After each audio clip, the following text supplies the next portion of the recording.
All right, Mr. Chairman, I think we've got just about everybody that we're going to get. So I'd say let's go ahead and get started. All right, sir. Good afternoon, everyone. My name is Doug Boyd. I'm the chairman of the commission for 2021. I want to welcome you to the 72nd meeting of the commission. And unfortunately, we've had to do this by virtual means rather than in person. And hopefully at the next meeting in March, I believe is when it's scheduled for, Dave, we'll be in Florida somewhere, hopefully.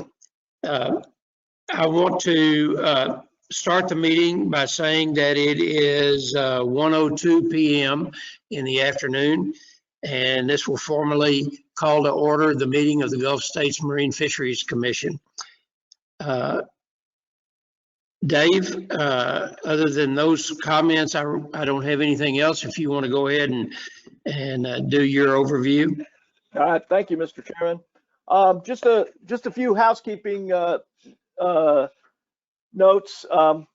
Unfortunately, we'll all become experts on these online meetings, but just to go over a couple of things. If you're not talking, please mute your phone to minimize any background noise. If you do make a motion or second a motion, please state who it is, who you are. So sometimes it's difficult to pick up the names and who's talking. So that would help with the note taking and the minutes. The GoToMeeting does not have a hand raising option. So if you'd like to talk, you either wait for a break or just begin talking, or if you'd like, you could post something in the chat and we'll recognize you. For voting, in any of the meetings shall be by state commissioner with one vote for each commissioner for a total of 15 votes. In the event of any dissenting votes, each state delegation of the commission shall cast one vote determined by the majority of its delegates for a total of 5 votes. If one commissioner from a given state is present, that vote shall carry the state. Upon request of any commissioner, recess shall be declared by the chairman for the purpose of allowing the state to caucus and in order to determine its vote on a specific issue. Before we get into the business of our meeting, I would like to recognize one of our commission employees. She just reached a major milestone that's worth noting. Ashley Lott, who is the Gulfin and Cmap staff assistant, as well as our grants management assistant, has just celebrated her 10-year anniversary with the commission. She's worn quite a few hats with the commission over those last 10 years. Her recent new duties are grants management assistant, helping our financial department track all our subawards and keep on top of that. So I just wanted to thank her for her dedication, and if you would, please give her a round of applause for 10 years of great service. So with that, Mr. Chairman, I will turn it back to you. Okay, Dave, thank you. 2 things. One, Dave, I would like for you to recognize anyone that's on the call that needs special recognition, if we have any. We do have a new commissioner from Louisiana, Senator Jay, and you'll have to help me with how to pronounce your last name. Just like it sounds, Luno. Luno, okay. Well, that's what I thought, but I didn't want to butcher it. So, actually, it's like Juneau, Alaska, only with an L. So how about that? Great. So he took the place of Senator Alon, and we're glad to have him. I'm glad that we had some email issues, and glad we got those worked out, and glad to see you, and look forward to actually meeting you face to face, hopefully in March. So. I'm looking forward to it too. I have small shoes to fill with Senator Alon, but anyway, maybe I'm up to the task. Thank you. Okay. Thank you, Dave, and welcome, Senator. And one more, we have a new regional administrator for the Southeast region, Andy Strelchek. This is his first meeting as I guess he'd been acting for a while, but now he's officially ensconced as the regional administrator, and would like to thank him and look forward to continuing working with him over on all these issues. So. Thanks to Dave. I don't feel very new, but appreciate the call out there and look forward to working with everyone. Hopefully I've met most of you at this point. Welcome, Andy. Okay, before we adopt the agenda, Dave, you got the full list of who's on the call. I just want to confirm that we have a quorum. Oh, excuse me, I forgot to say that. Yes, we do have a quorum of the commission, and this will be an official meeting. All right, thank you. Has everyone had a chance to look at the agenda? And if so, are there any changes to the agenda that you would like to propose? And if not, I'll entertain a motion to adopt the agenda. Reed Hendon, I move to adopt. All right, thank you, Reed. Do we have a second? Dan Elmore, second. Okay. Been moved and seconded to adopt the agenda. I'll just ask if there are any opposed to it. Hearing none, the agenda is adopted. Moving next to the minutes, if everyone has had a chance to review the minutes, are there any corrections to the minutes? Dave, no additions that you have? No, sir. Okay. I'll entertain a motion to approve the minutes from the March meeting of this year.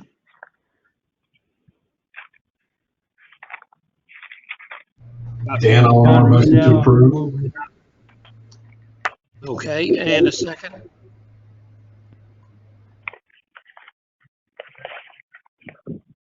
Okay, group, I need a second.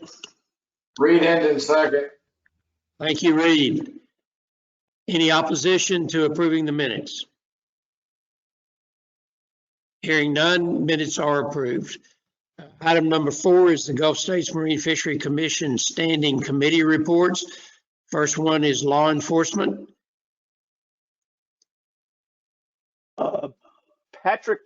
Is Patrick on, Steve? Or who's going to give the law enforcement committee report? Les is our new vice chair, so he's going to give that report. Les Casterline. Right. Les Casterline with Texas Parks and Wildlife. Good afternoon, Mr. Chairman, members of the commission. For the record, my name is Les Casterline. I'm the Assistant Commander of Fisheries Enforcement for the Texas Parks and Wildlife Department. Would y'all like me to go ahead and proceed? Please, Les, go ahead. Yes, sir. Well, good afternoon, everyone. Be slightly a short report. The LEC met earlier this month with somewhat of a light agenda, consisting of discussions over several of the council items that are currently being addressed within the council. The only actual action item that took place within the joint meeting was the elections, in which Scott Pierce was nominated and elected as our chair, and myself, I was nominated and elected as vice chair for the next upcoming term. In addition, within the meeting, we discussed our strategic plans as well as our operations plans, and each of the members is going to go back. We're actually going to evaluate those two plans. They've been in effect for quite some time, but with changes to technology and different changes over the years, just going to go back, reevaluate to first confirm that they're still necessary and beneficial, but also, you know, if any kind of changes to the format should actually be made to maybe bring them up to speed with some of the current technology or better fit the current actions within the committee and assist our partners. We also were updated on the Redrum task force and that they had met virtually in August. And they have an in-person meeting planned for December in Gulf Shores. Also, within that meeting, some of the discussion came up within the Redrum task force discussion. I guess personally, I was asked some questions about the Redrum and the effects on Redrum in South Texas as relates to IUU fishing, which of course, I know some of y'all have probably seen some of our presentations over the years, especially within the lower Rio Grande River and in the Gulf of Mexico, primarily in state waters, whether it be longline or gill netting. There are a lot of interactions between the launcher fishermen and the Redrum in the lower Texas coast that do cause some potential issues as far as it goes to that resource. We also kind of discussed some of our IUU priority and how we look at the ports of entry, and we work with Noaa's Office of Law Enforcement within that priority of our JEAs specifically to IUU. And I had went ahead and identified that currently when it pertains to IUU, that priority is specifically dockside enforcement at the ports of entries or related businesses to those crossings, and that within the JEA, there's actually not a specific at-sea component to the IUU enforcement. Of course, we do have components that address the different species at sea, whether it's HMS, reef fish, or what have you. And even within our state funds, we hold a priority on enforcement of IUU fishing as well as importations related to IUU. Moving on, we also got an update on the mangrove snapper technical task force, and that it had been delayed due to COVID, but work should begin early next year. As far as law enforcement, Jason Downey will serve as the LE representative on that profile. And then, finally, to conclude, the members had previously submitted state reports, and those are available on the commission's website. That completes my report. Are there any questions? Any questions for Les? I've got one question for Andy. Andy, will the Gulf Council Redrum AP be included in the meetings of the task force for Redrum?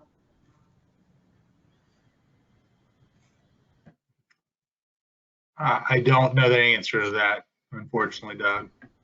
Okay. All right. What's the purpose of the task force itself? Just what Les outlined? Steve? Yeah, Chairman Boyd, I guess that's more a question for me.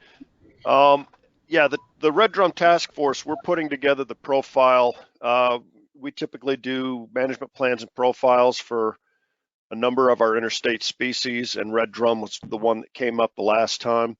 What we're doing is putting together a source document of everything that we know about Redrum, biology, habitat, enforcement, the fishery history, socioeconomic data.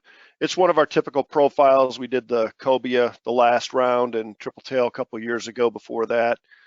So we have representation from each of the state agencies on that task force, as well as enforcement, sociologist, economist, and the council information. I've actually been corresponding quite a bit with Ava Lassiter at the Gulf Council and some others to get some of the federal background to make sure that that's included in.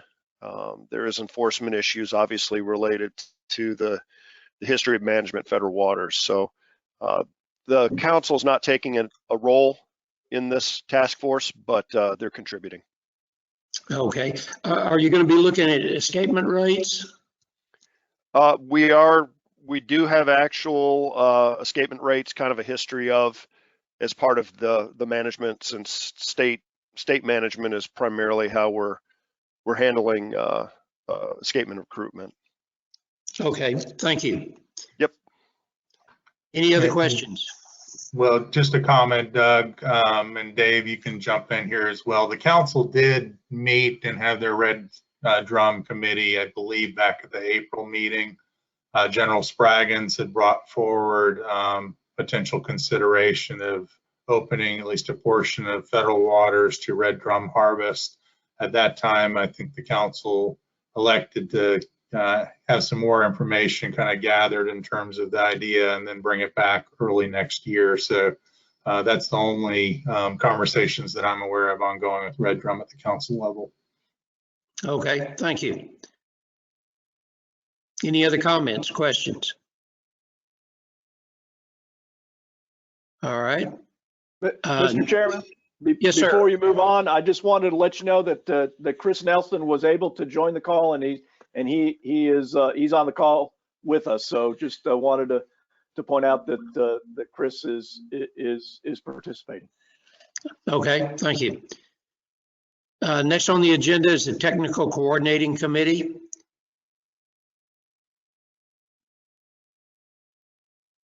Dave, who? Hi, Yeah, go we ahead. got Darren Topping here with Texas Parks and Wildlife. Chair of the Technical Coordinating Committee. We had a full agenda yesterday, going even a couple minutes over our allotted time. Blame me, I guess. First, we had Mike Solata from the Bureau of Ocean Energy Management. He provided a brief overview of offshore renewable wind energy in the Gulf of Mexico. BOEM is currently in the call for information phase of planning and hopes to host a stakeholder workshop in December of 2021 to discuss the future of wind energy in the Gulf. Representatives from each Gulf states presented information also during this TCC meeting on the ongoing IJ state research funding, or SURF projects, as they're called now, also referred to previously as the IJ small grants.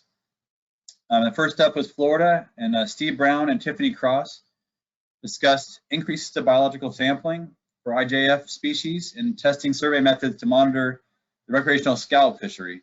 FWC overcame staff shortages to collect more than 50% of their interviews and fish measurements and hard parts through the IJ projects.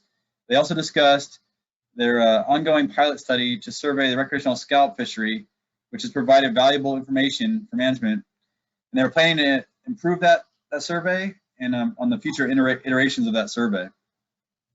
Next up was Alabama, and John Maruska presented Alabama's work on the culture and stocking, cryogenic technology, and movements and habitats of southern flounder. In 2020, over 34,000 one-inch southern flounder were reared and released in Alabama waters, which is an increase from the previous year. And they are also evaluating the effects of different cryogenic techniques on survival and hatchery success, as well as focusing on tagging flounder with conventional and acoustic tags to track the movements and trends in habitat use for these flounder. And then also, building on Alabama's flounder work, Mississippi's Jason Saucier outlined MDMR's IJ-related efforts towards testing sampling methods and monitoring movements and habitat use of southern flounder as well in the Mississippi waters.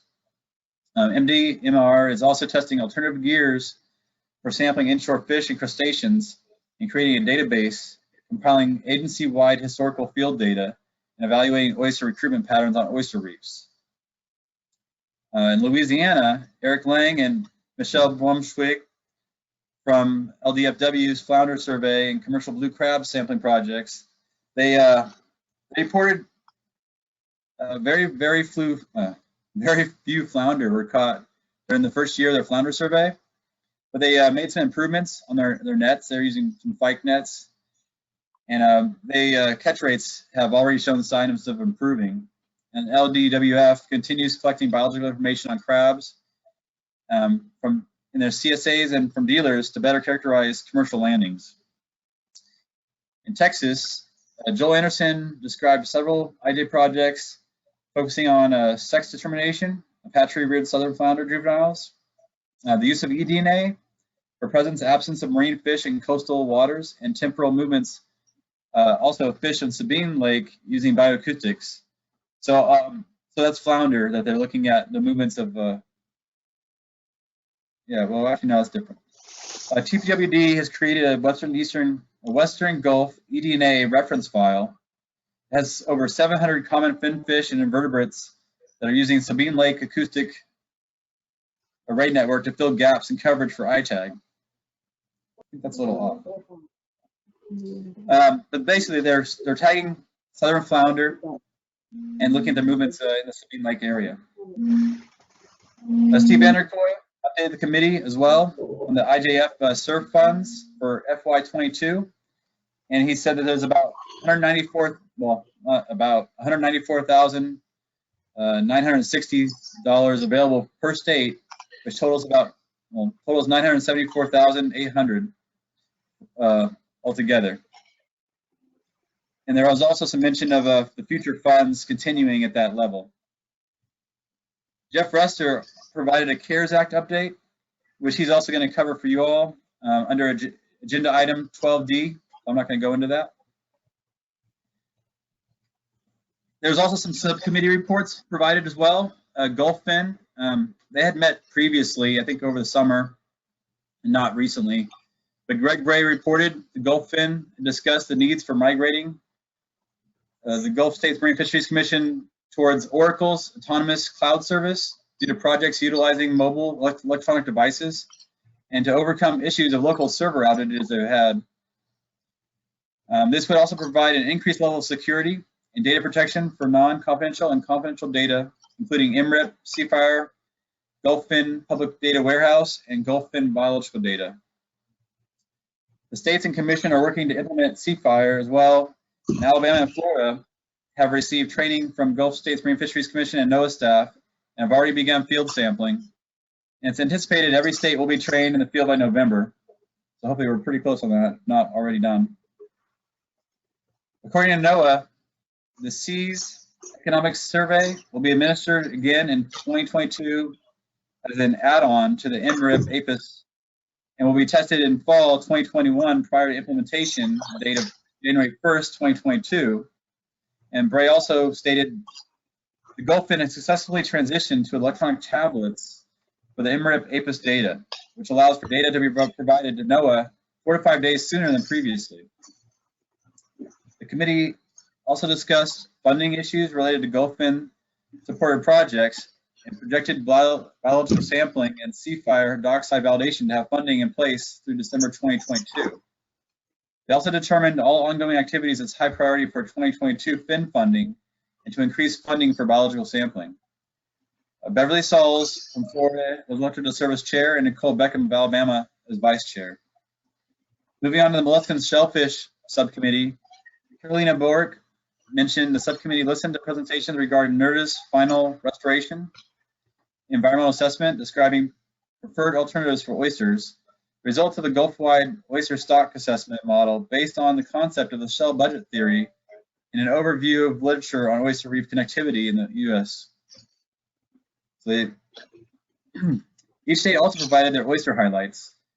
Only Texas reported an increase in on-bottom oyster landings, while Florida, Alabama, and Louisiana all reported decreases in their stock assessments and landings. And all of Mississippi waters and most of Florida waters remain closed to harvest. Off-bottom aquaculture operations continue in Alabama, Mississippi, and recently Texas has permitted a few participants in our new aquaculture program. And while Hurricane Ida caused almost total loss in LA or Louisiana, unfortunately, oyster restoration activities are occurring in all the states, supported by various funding streams such as NERDA, NIFWIF, and Texas also collects fees from commercial harvesters or harvesting. The dealers actually pay for all the bags that they harvest. They pay a proportion of that towards shell culch and put that out. Alabama and Mississippi are also working on planning for construction of relatively large scale hatchery facilities for oysters. The subcommittee elected Evan Pettis of Texas to serve as chair and Portia Sapp of Florida as vice chair. Moving on to the Cmap subcommittee, Jeff Rester stated the Cmap committee discussed FY 2022 Cmap budget, and based on level funding of $5.125 million.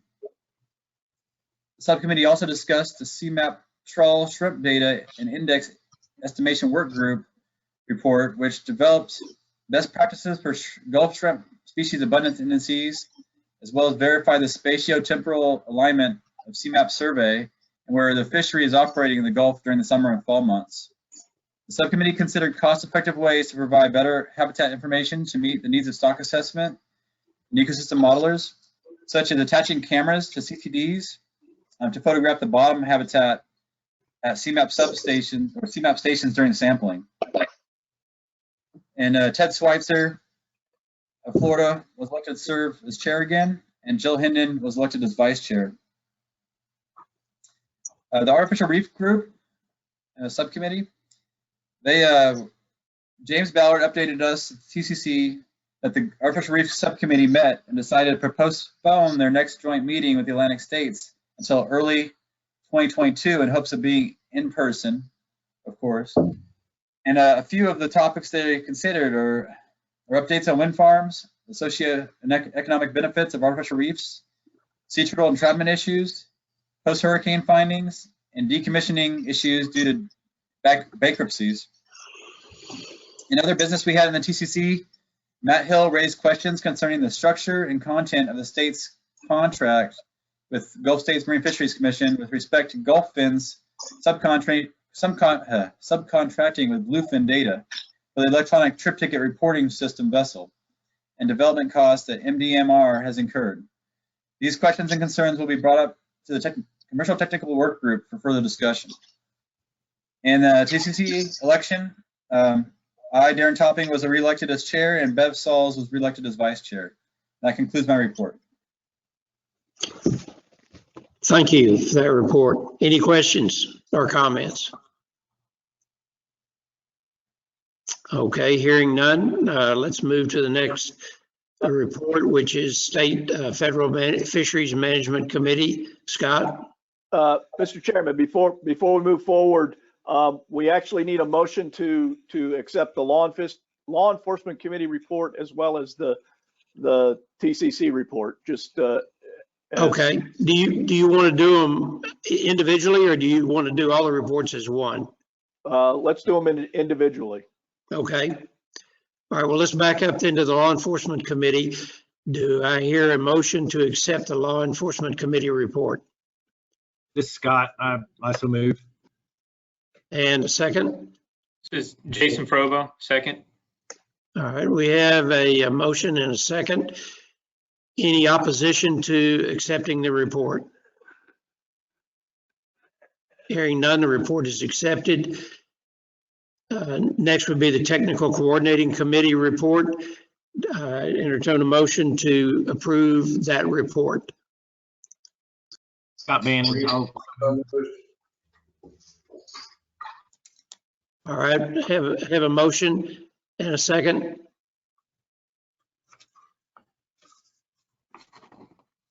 I think Scott and I both made the motion, so you can take mine as the second. Okay, that sounds good. Thank you, Reed. We have a motion and a second. Any opposition to accepting the report? Hearing none, that report is accepted. Okay, Dave, you ready to move on? Yes, sir. Okay. Scott, do you have the Fisheries Management Committee report? Yes, sir. Thank you, Mr. Chairman. So the State Federal Fisheries Management Committee met yesterday afternoon, and we're going to have 4 motions that are going to be brought before the commission, and we'll entertain each of those as I read them in the report. So the Gulfin funding activities for 2022, Greg Bray outlined the status of the 2022 Gulfin funding for data collection and management activities. Preliminary funding amounts for Gulfin and RecFin line items are based on the likelihood of operating under a continuing resolution and receiving level funding. The proposed amount available for Fin funding in 2022 totals $6.79 million. The total spending for all the high priority Gulfin jobs is $6.63 million. which would result in a potential surplus of $165,000. After discussion, the committee made the following motion. In motion, State and Federal Fisheries Management Committee moved to accept the proposed funding for the Gulf Fin activities for 2022, coordination and administration of fin activities, collecting, managing, and disseminating marine recreational fisheries data, operation of fin data management systems, and trip ticket program operations for a total budget of $6.63 million, and to forward this on to the full commission for their approval, and the motion passed unanimously. So therefore the motion is on the board. I believe everyone can see that. Okay, Scott, we have a motion from the committee. Is there any discussion on the motion? It does not need a second.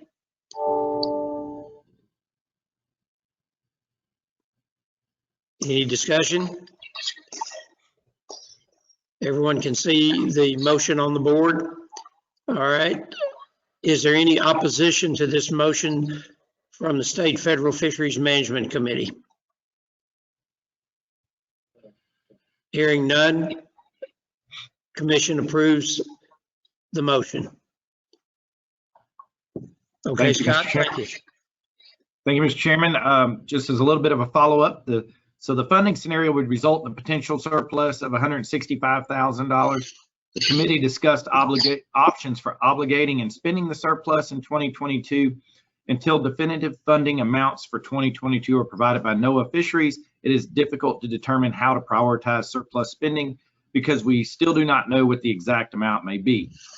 Gray stated he would work with the Gulf Fin Committee and bring their recommendation back to the State and Federal Fisheries Management Committee for their consideration once definitive funding amounts are provided. Bray also discussed the Gulf Fin, that Gulf Fin has received funding to support state survey work and the Southeast For-Hire Electronic Reporting Program, generally known as CFIRE. Currently, funds are being used to fully support Alabama Snapper Check and Gulf State Marine Fisheries Commission administrative costs. Noaa Fishery Southeast Regional Office has also provided funding to support a dockside validation to be implemented to support the new federal for-hire logbook reporting program under CFIRE. Gulf State staff have determined that existing funding has been received will fully support the dockside survey work through December 31st, 2022, and staff will work with Noaa Cerro staff in 2022 to hopefully obtain additional funding to maintain the dockside survey work in 2023 and beyond. So that concludes the Gulf Fin, and I'm going to move on to Cmap unless there are any questions or concerns. Any questions for Scott? Okay, Scott, go ahead. Okay, so the Cmap funding activities for 2022. Jeff Rester provided some background on the Cmap budget and surveys for the Gulf of Mexico. In FY21, Cmap appropriation was $5.125 million, and Rester stated that Cmap received approximately $4.73 million for fishery independent sampling for all three Cmap components. All three Cmap components based their FY22 budget on level funding of $5.125 million. The total proposed for the Gulf was $2.02 million. So the committee reviewed the various Cmap surveys along with associated costs. And for 2022, Cmap will continue the current Cmap survey work and sampling effort and hope that the level funding or additional funding will be appropriated. After discussion, the committee made the following motion. And so I'm going to read this. The motion, State and Federal Fisheries Management Committee moved to accept the proposed funding for Cmap surveys for 2022 for a total budget of $2.02 million and to forward this on to the full commission for their approval. The motion was passed unanimously. And Mr. Chairman, that's our motion. All right, thank you. You have a motion on the board from the committee. It does not require a second. Any discussion on the motion? Any other comments on the motion? Hearing none. Any opposition to the motion? Seeing no opposition, the committee motion is approved. Scott? Yeah, I think you're up next. Yes, sir, Mr. Chairman. I'll provide the IJ state research funding for 2022, and Darren touched on it pretty heavily there, but Steve Vanderkoy discussed the IJ Fishery State Research Funding Program. With increases in IJF funding, the program is supporting a program to assist with important research priorities at the state level. A total of $1.4 million has been made available in 2021, and $974,800 is being made available in 2022, with 14 projects being completed by state partners in 2022. After discussion, the following motion was made. The motion is that State and Federal Fisheries Management Committee move to accept the proposed funding for IJ state research funding for 2022 for a total budget of $974,800, and the motion passed in committee unanimously. Okay, thank you, Scott. Commissioners, you have a motion in front of you from the committee. Any discussion? Here are questions for Scott. Mr. Chairman, this is Yes, Dave. Not a question, but just a comment. Steve did email out the list of activities for 2022, just FYI. So everyone should have received that this morning. Okay. Hearing no other questions or comments, are there any? Is there any opposition to the motion? Hearing none, motion is approved. Thank you, Scott. All right, we're getting closer. So moving on to the Menhaden Advisory Committee report. Trevor Moncrief provided the Menhaden Advisory Committee report, and the MAC met virtually on Tuesday, October 5th, 2021. And so Dr. Amy Schuler of Noaa presented the results of the operational assessment for Gulf Menhaden, GDAR 03. Dr. Schuler reviewed the inputs considered, model setup, and the major findings, along with a number of other sensitivity and uncertainty analysis. After some discussion, the committee made the following motion. Now, the motion is from the committee. The State and Federal Fisheries Management Committee moved to accept the operational operational assessment report for Gulf Menhaden GDAR 03 and send it to the commission business session for their approval. The committee approved the motion unanimously, and the motion is on the board. All right, thank you, Scott. Motion's on the board, and again, it's a committee motion, needs no second. Any discussion? Hearing no discussion, I would ask if there's any opposition to the motion. Hearing no opposition, motion is approved. Scott, thank you. Well, if we keep on like this, I'm going to elect everybody to Congress and we'll make some progress. Review of the 2021 Gulf Menhaden season. Ray Maroc from Noaa presented the 2021 landings through the end of August. Based on typical landings in the last 2 months of the season, we are likely on track for a projected total of around 388,000 metric tons. This is a 6.1 decrease from last year and an 18% decrease from the 5-year average. Ecosystem modeling. 2 presentations were made by the ecosystem modeling community. The models includes environmental stressors driven by the Mississippi River watershed and the hypoxic zone, which vary spatially and temporally, resulting in variable menhaden mortality, which were included as sensitivity runs in the assessment. Marine stewardship certification of the Gulf Menhaden updates. Peter Hemchak from Omega Protein stated that the auditors have started the surveillance for the Gulf Menhaden MSC certification. Noaa Observer Steering Committee, Francois Cuttle, I may have messed that up, I apologize, explained that Noaa has ordered observers to assess a proof of concept program by putting cameras on one of the fleet steamers to record interactions with marine mammals and turtles in the wild. They will be deploying floating models of turtles and testing if they end up in the nets. 2 observers and 2 drone pilots will spend next week testing out the protocols.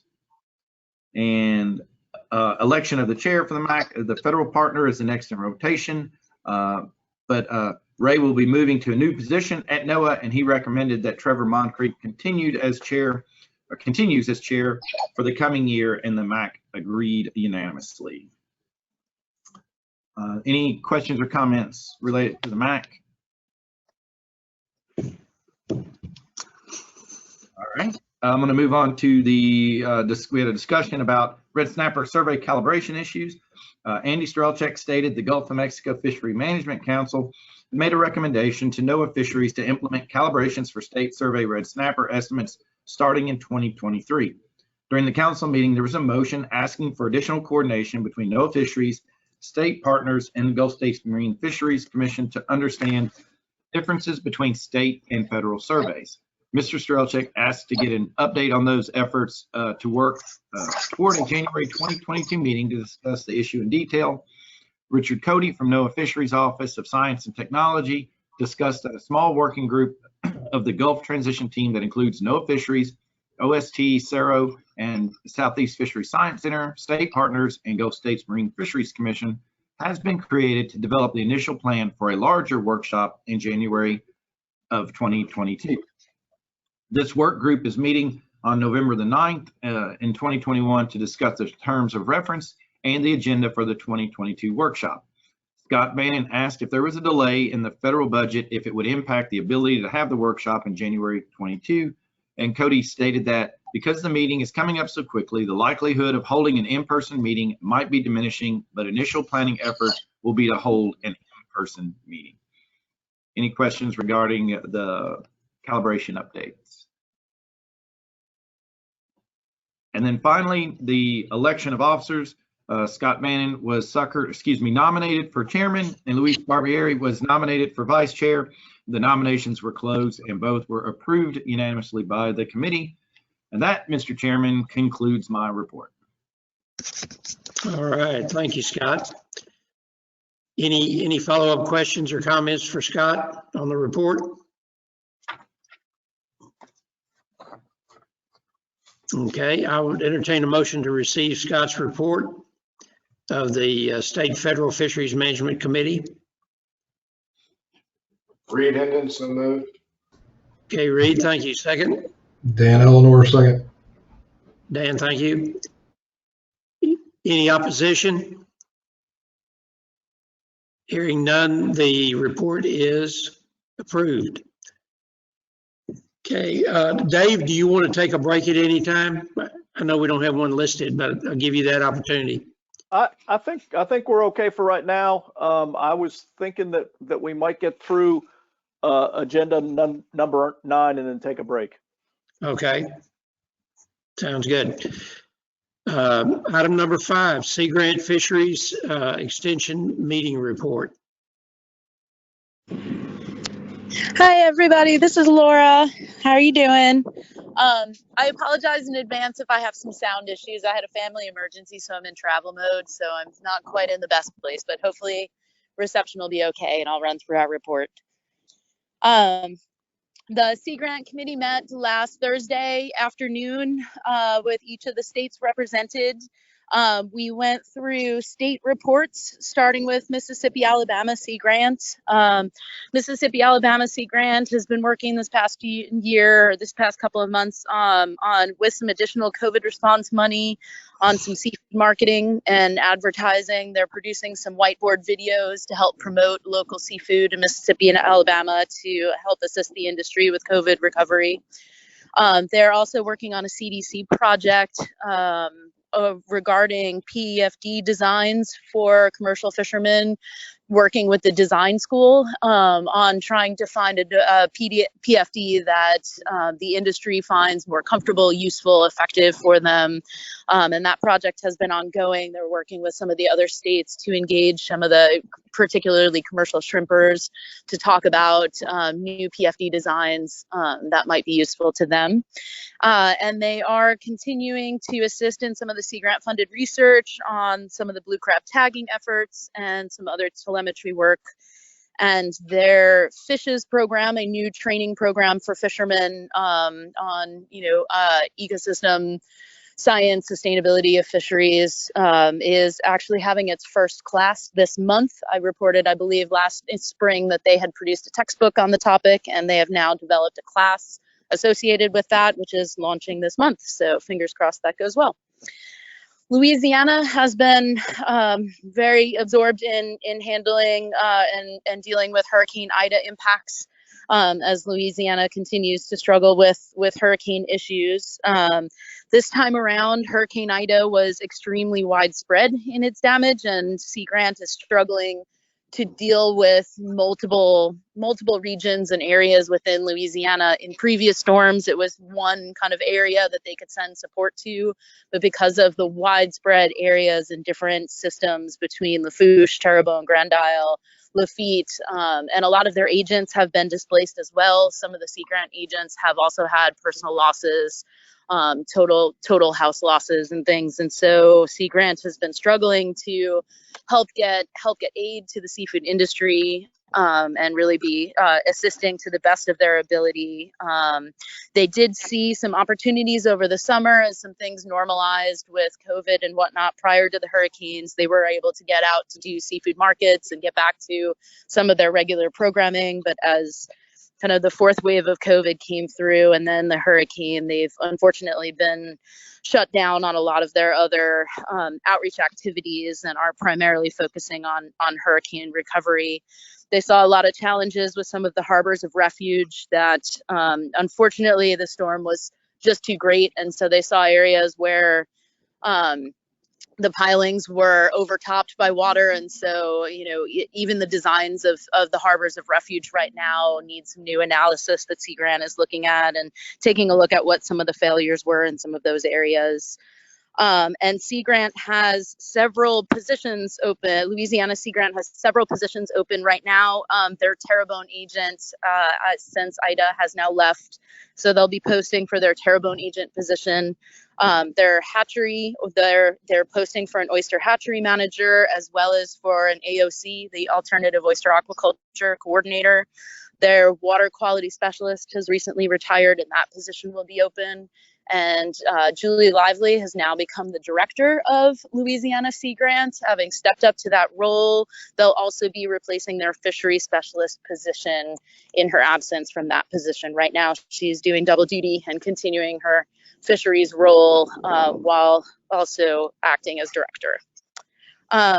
Texas Sea Grant, we have a CDC project as well, working with University of Texas Medical Branch and NIOSH on looking at COVID impacts in seafood workers at the processing level stage. And so we're helping coordinate for UTMB on some interviews with seafood plants, processing facilities, distribution facilities around the Gulf to get an assessment of COVID impacts and lessons learned in the seafood industry.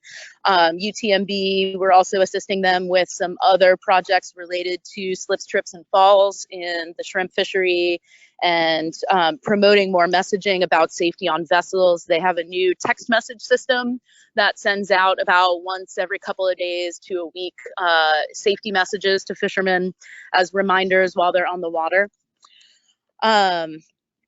We are also currently working on a project with LGL Ecological Associates, helping to assess, to do additional analysis of bycatch with the shrimp fishery. So in collaboration with the Noaa Observer Program, the Noaa Observer Program only analyzes about 20 some odd species out of the shrimp bycatch, and other portions of the bycatch are sorted into general categories like general finfish and general, invertebrate.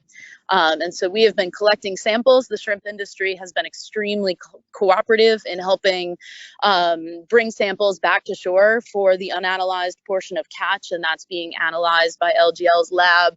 So we've been collecting samples, which we will do through the end of this year, and then finish out that analysis in 2022. So that project is ongoing. We are also in the process of relaunching a Waymaster training program for fishing tournaments in Texas.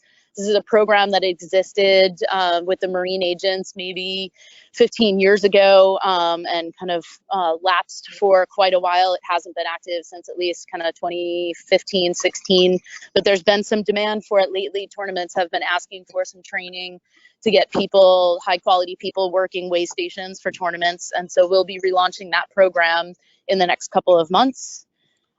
We've also done some work on a survey with our for-hire fishing industry to assess the needs of the industry on various things from understanding the fishery management and science to disaster preparedness and environmental stewardship practices. We've had some surprising and some very positive results out of that survey. A lot of the industry, over 70%, agreed that they wanted some additional training for the industry. Based on the survey responses that we got. We also noticed as far as disaster preparedness, less than 50% of the fleet has an updated disaster plan. So there's a few items out of that we'll be working on to help create some workshops for the for-hire industry. And we have also done a series of workshops on the new oyster aquaculture industry. We did 4 workshops this summer across the coast of Texas on farm practices and permitting. Parks and Wildlife has been instrumental in presenting. Emma Clarkson has been fabulous in attending and presenting at each of those to help educate prospective farmers on how to get through the permitting process. And our oyster aquaculture specialist Mario and some of his colleagues have been presenting on farm practices and how to get a farm up and running. So we do have, as Darren mentioned earlier, there are 2 sites that have now been permitted in Texas that have made it fully through the permitted process and are starting farms. So we are seeing the industry get off the ground. Some exciting stuff to come, I'm sure. And we're going to be doing another round of safety trainings for the shrimp fleet coming up in January. Last year we did some man overboard trainings as well as CPR and first aid. And this year we're going to be coordinating and doing some drill conductor trainings with the fleet on the Upper Coast and some other safety training items. Over in Florida, Florida has continued to do their marine fisheries regulations workshops. This is primarily targeted at law enforcement folks to give additional training on things like species ID and regulation changes. There's a lot to keep track of, and so they've been providing those classes. This past year, they've done that virtually, and they said that was a very successful shift. Florida's also been working on some stone crab workshops to get some feedback from the industry on some additional management ideas or options to continue to improve that fishery. Unfortunately, with the timing, as new regulations just went into effect for the stone crab fishery, those were some challenging conversations, but a lot of insightful things came out of that, and they're going to be wrapping up, doing some analysis and providing some reports on that soon. Florida Sea Grant is also the lead on the Return 'em Right program that to address barotrauma in the reef fisheries and distribution of descending devices. And so that program has officially launched. Return 'em Right has a website. They've been doing a big social media push, and the program is doing a phased rollout where fishermen can take an education module. It's about 15 to 20 minutes online with training on barotrauma and how to use descending devices. And then they'll receive a package that has one of several options. They can select the option of descending device that they like. It's a phased rollout, so it will start with the for-hire federal fleet. Right now, that's going into effect as we speak. They should be receiving some postcards about the program. Private anglers can sign up for pre-registration. The private angler and state charter will roll out in the spring for that program. But everyone can pre-register now, and they'll receive a notice once they're eligible to take the online module and receive their package. Florida also has a living seawalls course that they have developed for marine contractors to encourage living seawall work. And that is also an online course as well, which has been successfully launched. They also have a Noaa HAB liaison to address red tide and some other harmful algal bloom issues. That is Betty Stogler, who has been with Sea Grant for a very long time. She's been on our committee before, so many of you may be familiar with Betty. And they are continuing their aquaculture harvest internship, where they have interns that they place with aquaculture establishments in Florida, which has been a very successful program for them and is very helpful for farmers in the state with some additional assistance. They're also seeing a lot of use of clams for restoration to help address water quality issues, and that's been a big part of recent programming for them. And as an add-on to their Florida-friendly fishing guide program, they've also now developed a Florida-friendly angler program for private anglers with, sustainable practices and information for private anglers, similar to their for-hire guide training. So that covers the state reports. There are also a couple of projects that the Sea Grant programs are collaborating on regionally. Mississippi, Alabama is leading 2 projects associated with depredation.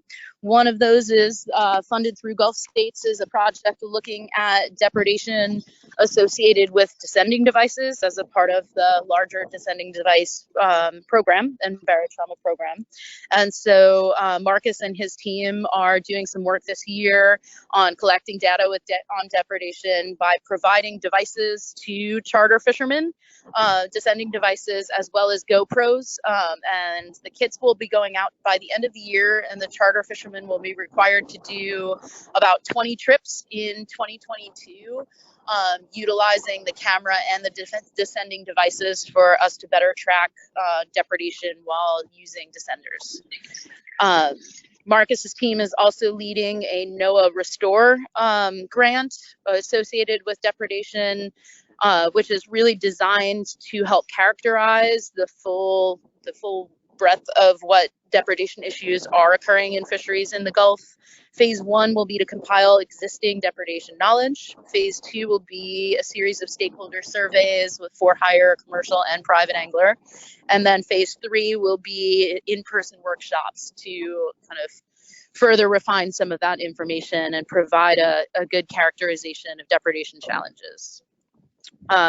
Mississippi, Alabama is also the lead program on a new award coming from the National Sea Grant Office for a reef fish extension team at the regional level. All of the Gulf State Sea Grant programs have participation in this. It'll be led by Marcus's team at Mississippi, Alabama. There is also representation from the South Atlantic on this, and this will be a 4-year extension program for the team to be, utilizing and developing cohesive messaging on a lot of the additional research coming out of these larger projects like the Great Red Snapper Count, the Amberjack program that's now up and running, and some other reef fish information, as well as working with the council and others on reef fish issues. So that will be 4 years. That program is just getting off the ground right now. We haven't had our first region-wide team meeting yet, but that will be upcoming soon. And I'm sure there'll be much more to report on that in the coming meetings. Louisiana and Texas Sea Grant are leading some projects with the shrimp fishery. I believe I mentioned last time on the Better Bird project to look at additional bycatch reduction device opportunities for the shrimp fishery, as well as some research on TEDs that continues. So those are 2 separate projects. We are assisting with both of those projects. The Better Bird project is moving forward. We've recently developed a stakeholder working group to help advise on that project, and that working group will be meeting for the first time in November. And we've been doing some dockside outreach, looking at existing birds and compliance with bycatch reduction devices, BRDs, over the last couple of months to get a better understanding of what the industry is using, what some of their challenges are. And so that is a 6-year project, so we are still at the early stages there. And there is, in conjunction with having the HAB liaison out of Florida, there is an Every Beach, Every Day campaign now project to look at water quality testing and red tide issues and other harmful algal blooms blooms across the Gulf. So there will be extensive training out of this program across the Gulf. Our agent on the Texas Sea Grant side, Tony Reisinger, who has been running the Red Tide Ragers in South Texas for quite a while, will be providing training up across the coast. And I know there will be training in some of the other states as well to get better handling and perhaps some forecasting on potential red tide and harmful algal bloom issues. And there's some mapping available on the GCOOS website with updated information on water quality testing, and that is where the forecasting tools are going to be housed.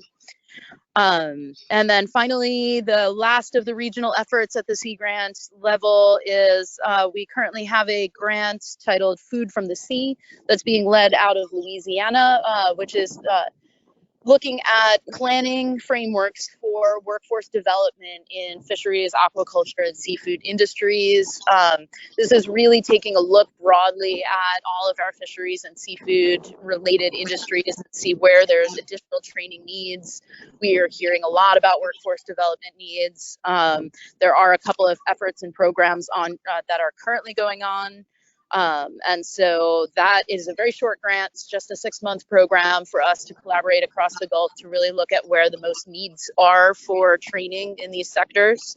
And that ties a little bit into the an update on Florida and Texas Sea Grant have continued to collaborate with the Reef Shareholders Alliance and some other folks across the Gulf on a commercial fishermen's training program. We are looking at some EDA opportunities, and we've been talking with LaDon, and I know LaDon is going to present a little bit on that later in the agenda today. So I'll let LaDon talk more about that effort. And that concludes what's been going on the Sea Grant side for the last couple of months. Any questions? Thank you, Laura. Any questions for Laura? Laura, if you're still on, are you seeing a volume of applicants for the various positions that are open with Sea Grants across the Gulf? We are. I mean, we've been getting good applicants. You know, Texas Sea Grant, we've hired 3 or 4 people in the last year. We've gotten some fabulous candidates. I'm really happy with the people we've brought on. I think Louisiana is a different challenge because unfortunately, you know, they're dealing with a little bit of issues with, you know, hurricane, and you know, they're still trying to figure out where to relocate. A couple of those positions were planned to be in the impact zone, so they're doing a little bit of scrambling there. But as far as receiving applications for some of our positions, we've been very successful in Texas. I felt good about that. I think that's fairly true across the Gulf. Good. Well, I know Texas generally in all the industries we're having problems finding workers, whether it's restaurants or even skilled people right now. So thank you. Yeah. Any questions? Okay, thank you. Dave, I'm assuming that for the agency reports, we don't need motions to approve. Is that correct? Yeah, they're just informational, correct. Yeah, okay. I just wanted to be sure. Okay, next is the Noaa Fisheries report. Andy? Yeah, thanks, Doug. And I guess first I'll introduce myself to those that might not know me very well. I've been with Noaa Fisheries now for 17 years. Prior to that, I was with the state of Florida, worked as a fishery management plan coordinator, as well as overseeing our fisheries data analysis branch before becoming the deputy regional administrator and now the regional administrator at Noaa Fisheries. And so I've been serving as acting regional administrator since January when Roy Crabtree retired, and officially designated as the regional administrator as of about 2 months ago. So glad to be with you in that capacity. We've submitted a report like we always do in each meeting. I won't go through all the details, but I will hit some of the highlights and maybe talk to you about a few things that aren't in the report that are kind of emerging issues. So first of interest, I'm sure to all of you, is Gulf of Mexico Fishery Management Council actions. Earlier, Scott Mannon talked a little bit about the work with regard to calibrations, and the Gulf Council has submitted us a amendment or a framework action that would calibrate state surveys and federal surveys to ensure consistent units are used for quota management. So that action is before the agency. There's been a lot of discussion about resolving state and federal survey differences and estimates, and so we're working collaboratively with Gulf states and the states themselves to hold a meeting coming up, which Scott also mentioned. All of that I view as positive, in addition to a lot of work that our MREP program is doing in terms of testing various changes to survey designs as part of the recreational data collection surveys. In addition to that, today I was on a shrimp focus group meeting with the Gulf Council. One of the big things before the council right now is the electronic logbooks. These are GPS kind of location devices that collect shrimp effort data. Those no longer are able to transmit with the 3G cellular technology, and so the council is working to update those devices for the shrimp industry. This is important for ensuring adequate effort information, catch information for management of our shrimp industry, and so we're working collaboratively with the industry and Gulf Council to come up with a solution for that. Red grouper off of Florida, we've been impacted by red tides in recent years. The population was down in abundance. The good news is things look like they're starting to take a turn for the better. The council just approved a action back in June that would modify the catch limits for red grouper as well as the allocations, and then next week we'll be meeting and discussing an interim analysis which should allow for those catch limits to increase further for the 2022 season. So positive. It's been mentioned a couple of times in reports about the for-hire electronic reporting program. We rolled that out in early January in the Gulf of Mexico and been working with industry to do extensive outreach and compliance assistance with the program. That is continuing. We certainly thank the partnership of the Gulf States Commission and the states in terms of the work underway to get our dockside validation survey up and running. We also will have vessel monitoring system requirements for for-hire vessels become effective in middle of December of this year. So that rule is already published and been noticed with the industry, and that will allow us to validate fishing effort and match fishing trips with logbook reports. And then the last one with regard to the Gulf Council approved an action to increase the catch limit for lane snapper. Lane snapper, unfortunately, because of the timing, we had to close that fishery this year when the catch limit was met, and that closure happened just earlier this week. We have a proposed rule that's on the streets, and we're hoping that we can get through the rulemaking process pretty quickly to allow us to reopen that fishery next month. So optimistic that we'll be able to complete that action and be able to return to fishing for lane snapper. And then shifting to protected resources. In the skimmer trawl fishery, as of August 1, we required turtle excluder devices for skimmer trawl vessels that are 40 feet or longer. That is in effect with the exception of Louisiana. Louisiana filed litigation and injunctive relief in part because of Hurricane Ida, and so the requirements for turtle excluder devices and skimmer trawls have been set aside for Louisiana through, I believe it's February 1. We're also actually considering a request right now and hopefully emergency rulemaking to allow for turtle excluder device exemptions in various areas of Louisiana waters as a direct result of Hurricane Ida and the debris that's in the water there that makes turtle excluder devices ineffective. And then just a few other important updates. We did roll out a new permits online system. We have had a permits online system in the past. This one has been expanded and the capabilities are greater. So we're hoping that this will be a more efficient, more effective process for fishermen to get their fishing permits and cut down not only on errors and time of mailing information back and forth, but also the amount of permits that we can process and respond to in a timely fashion. And then aquaculture in the Gulf of Mexico, for those that have been following aquaculture, the agency has been moving forward with aquaculture opportunity areas. And these are essentially areas that the agency would define as appropriate for conducting offshore aquaculture. We've partnered with INCOS in terms of a marine spatial planning effort.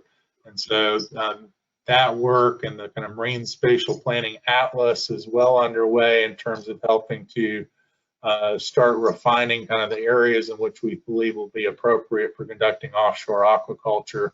We'll continue to do National Environmental Policy Act work on that once those areas become defined, and that will then help kind of set us up for success in terms of then placement of activities and deconflicting, multi-user conflicts that might emerge in terms of placement of those aquaculture sites. And in addition to that, we're working with 2 private entities on some projects in the Gulf that would pilot or scale up, for testing of offshore aquaculture. One is Mana Fish Farms, which would, if permitted ultimately down the road, would have a commercial farm in the DeSoto Canyon area off of Pensacola.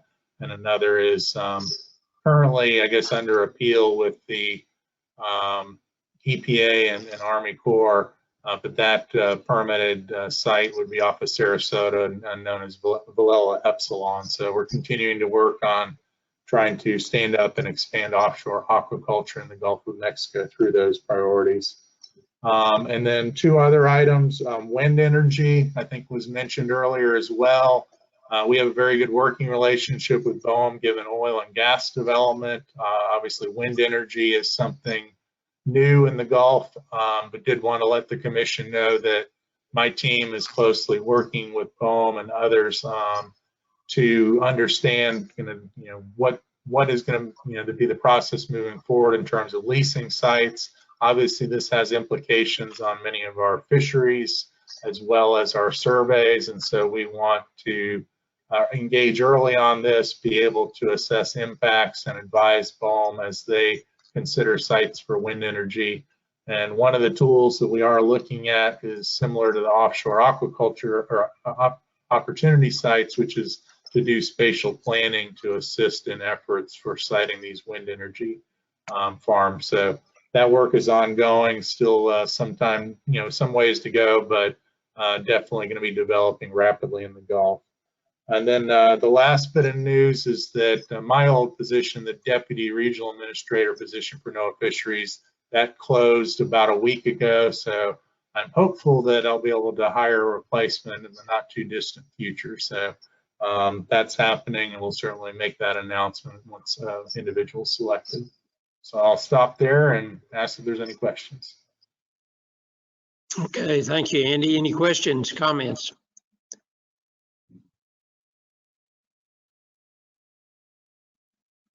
Okay, hearing none. Let's keep moving. We'll move on to the U.S. Fish and Wildlife Service Region 4 comments. Is Glenn presenting today? Alan No, yep, this Alan. I think Glenn's on vacation. He's dogging it this week, but we'll let him have the vacation. So thanks all for letting us comment and give kind of a little update about what's going on in Region 4. For those of you that don't know me, my name is Alan Brown. I'm the Assistant Regional Director for the Fish and Aquatic Conservation Program for the Southeast out of Atlanta. I think, there's not a lot of big news for the fisheries program. Obviously, we're waiting for our fiscal year 22 budgets to come out. As I know everyone's aware, we're on our continuing resolution till December the 3rd. We're hoping they do something by December 3rd. In terms of the overall budget for the fisheries program, there's some significant increases in some of the areas, specifically hatchery operations, and there's some specific ads for some things like invasive carp certainly there. And unfortunately, it doesn't look like some of the sub-activities where we really need some assistance in allocations, which are mostly fund our fish and wildlife conservation offices, like office is pretty much going to be level funded. As always, I need to shout out to James Ballard. Without his help for our small grants invasive species program that he helps administer, it would be a tremendous workload on the Fish and Wildlife Service. And he has a group of folks that, for those of you that don't know, from our invasive species account, from our allocations from the budget, we try and dedicate between $100,000 and $150,000 a year to what we call our small grants program. And we open that up to a wide variety of agencies and universities to submit project proposals for working on invasive species in their particular states or areas. We do get a lot of proposals. I'm sure James is on here. I'm not sure how many we get. Sometimes it's 40 or 50. And he goes, hey, James, and he goes and that ranks those and prioritizes those, and it's a tremendous workload, I know, and he's always very gracious about doing that for us. So James, as always, thank you so much for that. It's truly appreciated, and I think we get a lot of good work out of those projects. We get a lot of good information and a lot of good on the ground projects for that. I mentioned invasive carp in the southeast, and obviously across the whole Mississippi Basin. Invasive carp takes probably the number one issue that's going on for most of the states in the southeast. Congress right now is allocating roughly $25 million a year for the 6 sub-basins across the Mississippi drainage. And so there's a lot of coordinated effort and a lot of work with all the states involved and the sub-basin, sub-river basins that are getting funded. I think like everybody else, we continue to kind of maneuver through the COVID crisis. Certainly hoping that we weren't going to be having as many Teams meetings as we continue to have, but I think that's going to continue at least for a while, at least for the federal government.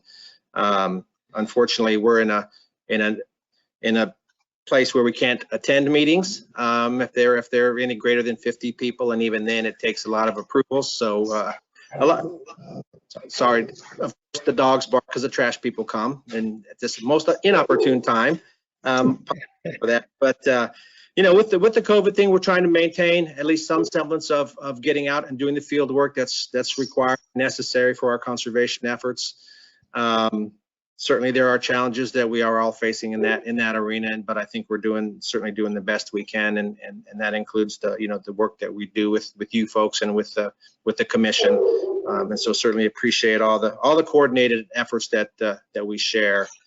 Kind of overall, that's the biggest highlights. Again, there's not anything new. I know Kayla's been sitting in on this, and Kayla, thank you. I don't know if you have anything specific to add about the Baton Rouge office or kind of some of the efforts you're doing with the commission, but if you have something, I would love to have you jump on there and say a few words. Yeah, thank you very much, Alan. I don't have much to add as I'm new to the group and just filling in for Glenn for this meeting.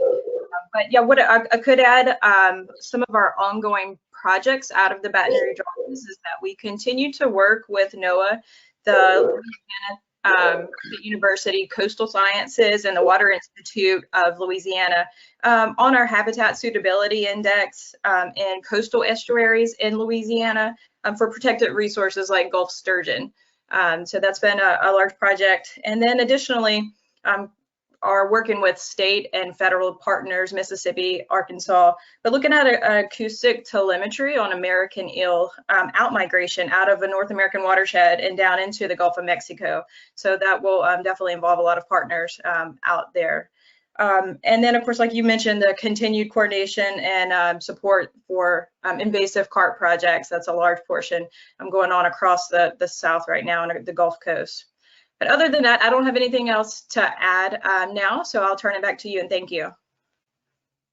Thank you, Kayla. I appreciate that. Certainly can answer any questions if anybody has anything, and again, certainly appreciate all the efforts working with the commission and with the Fish and Wildlife Service. Thank you, Alan. Any questions?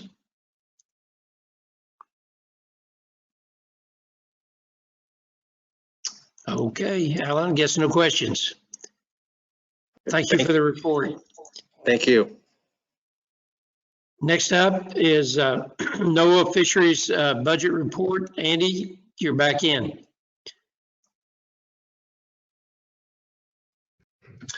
Yeah, and Dave can certainly jump in here as well. I don't really have a lot to report on the Noaa Fisheries budget at this point, other than we're under a continuing resolution at this stage. The continuing resolution goes through December 3rd.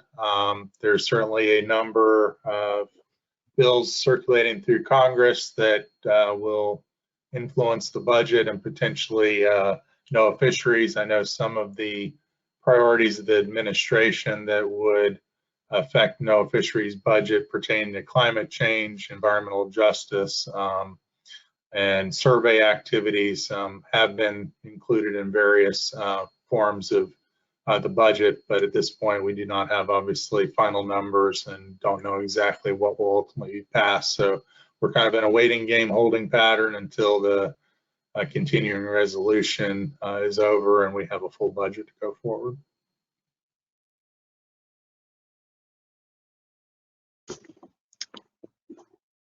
Dave, any comments?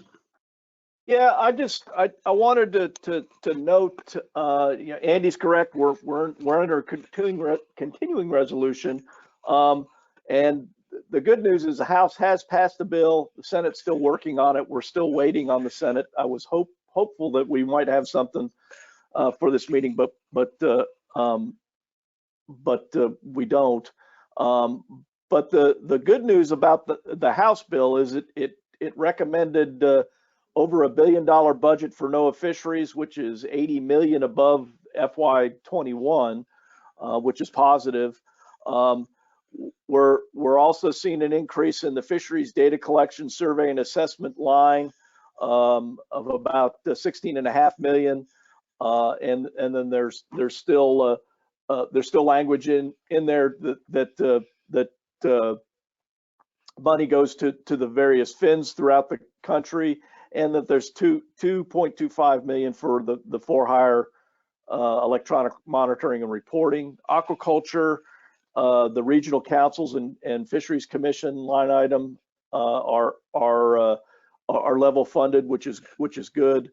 IJF is level funded, and then there was an increase in enforcement to almost 80 million, and $1.5 million to support electronic monitoring and reporting. So while it's still there's still a long way to go before we get to the end of the race, the positive is that we are seeing some increases in at least the initial the initial amounts. That doesn't mean we should go out and buy a Lamborghini, but at least it's better than it's been in recent years. So I'm cautiously optimistic that we will see some improvements in the budget, and which will translate to some increases in funding for various programs that the commission coordinates and with the state. So I'll try and answer any questions if there are any. Thank you, Dave. Any further questions for Dave or Andy? Okay, hearing no questions. Next item on the agenda is, oh, my agenda went away. Second, I hit a wrong button. Presentation on Economic Development Administration Good Jobs Program. Dave, would you introduce this? Sure. With just a few comments, please. Yeah, so LaDon Swan, who is going to give the presentation, he's with Mississippi Alabama Sea Grant. I got a call several weeks ago from Chris Nelson, who is the Alabama private citizen rep on the commission, and he was on a call about EDA, and he says, have you ever heard of EDA? And I hadn't, but it's a program to essentially increase jobs throughout the country, and LaDon and Sea Grant have been talking about potentially developing a regional seafood industry workforce development program, and the commission came up as to serve a role in that particular project, and LaDon's going to get into a little more detail, and ultimately the request is to see if the commission would be interested in moving forward and helping out on this project. So LaDon, I'll turn it over to you. Thank you, Dave. Good afternoon, everyone. I appreciate the opportunity to share a few slides with you and hopefully have a little bit of discussion. As Dave's already described, EDA through the rescue plan, and I shared the link to the various funding opportunities, and there are, I don't know how many, 3, but the one that I'll be discussing is the Good Jobs funding opportunity. The concept is to develop a regional seafood industry workforce development program. Laura's already talked about the Gulf Reef Fish Shareholders Alliance Young Commercial Fishing Program. I think they're looking for funding to have a curriculum. She also mentioned there are other programs that have been developed. This would take advantage of this funding, and I'm going to run through that. I got to tell you, my son, Boyd, I see that you're a home builder. My son is in the snapper boat. He was a snapper fisherman, a charter boat captain for a couple of years, and hopefully he's working for a home builder, D.R. Horton, to make some money to get back. But that's him on the left, so I always got to give a shout out to him, mainly because I taught him how to fish, so it makes me pretty happy. But the goals of the EDA program is really to connect employers and the industry with key regional stakeholders.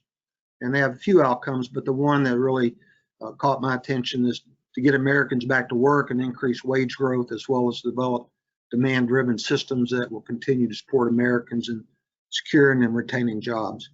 We're well aware of the so-called aging of the fleet in the commercial fishing. I'm trying to get numbers for aquaculture. It's also similar case there.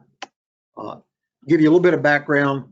The Good Jobs funding opportunity has $500 million in it. They anticipate funding 25 to 50 awards in the $10 to $20 million range per project. So it's going to be very competitive, no doubt about it. They'll issue, and this is really for the commission, either a grant or through a cooperative agreement. The deadline for the submission is January 22nd. We've had several meetings. It started out as kind of a Mississippi, Alabama discussion, and that circle's grown quite a bit. And certainly, making it regional, I think, would kind of tie a lot of things together if that's possible. So the projects would be awarded through September 30th of 22, and they have to be completed by the end of September in 27, so roughly 5 years. All projects considered for funding have to be consistent with recovery and resilience investments priorities. I didn't list that out, but it's things that I think we are familiar with. And the thing that's a little bit different for me is various regional planning districts. In Alabama, we have South Alabama Regional Planning Commission. In Mississippi, it's Mississippi Regional Planning and Development District. They have economic development strategies. They're pretty general in scope, so we wouldn't have a problem there. I have copies of the 2, Mississippi and Alabama. We can track those others down as well. This is a little bit of a conceptual idea of what I'm thinking, and it's still up for debate. But what we will ask, and I'll get to the ask right now, I have it the last slide, but what we are asking, it would be for the commission, a regional entity, which is also an eligible applicant, and that's important, to serve as the system lead entity. That's the central box there. Right now, we're thinking of being as inclusive as possible. Certainly the commercial fishing industry, and that would be a sectorial partnership, and that term is important from an EDA standpoint.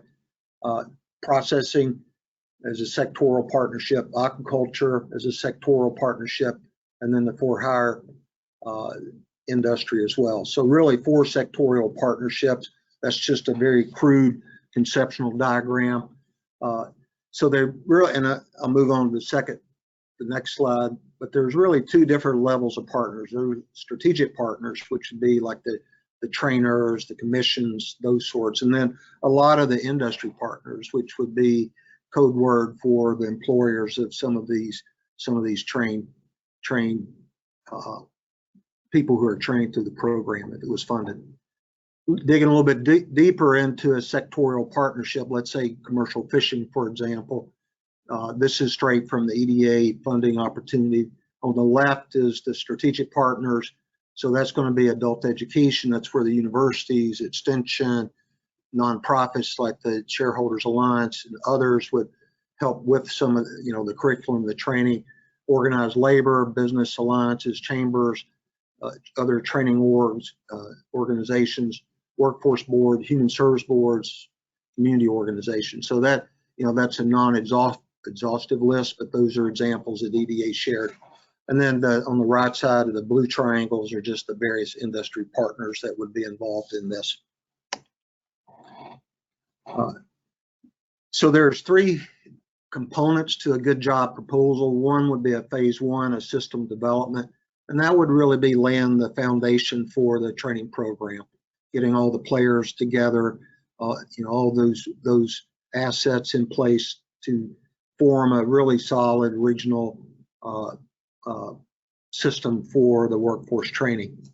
And then we move into things that I'm far more comfortable with, and that's a program design. And really the sub-bullets there, the skills needed. I know Laura mentioned that food from the sea, the 6 months, kind of a needs assessment. The Shareholders Alliance has obviously done a needs assessment for the commercial fishing curriculum.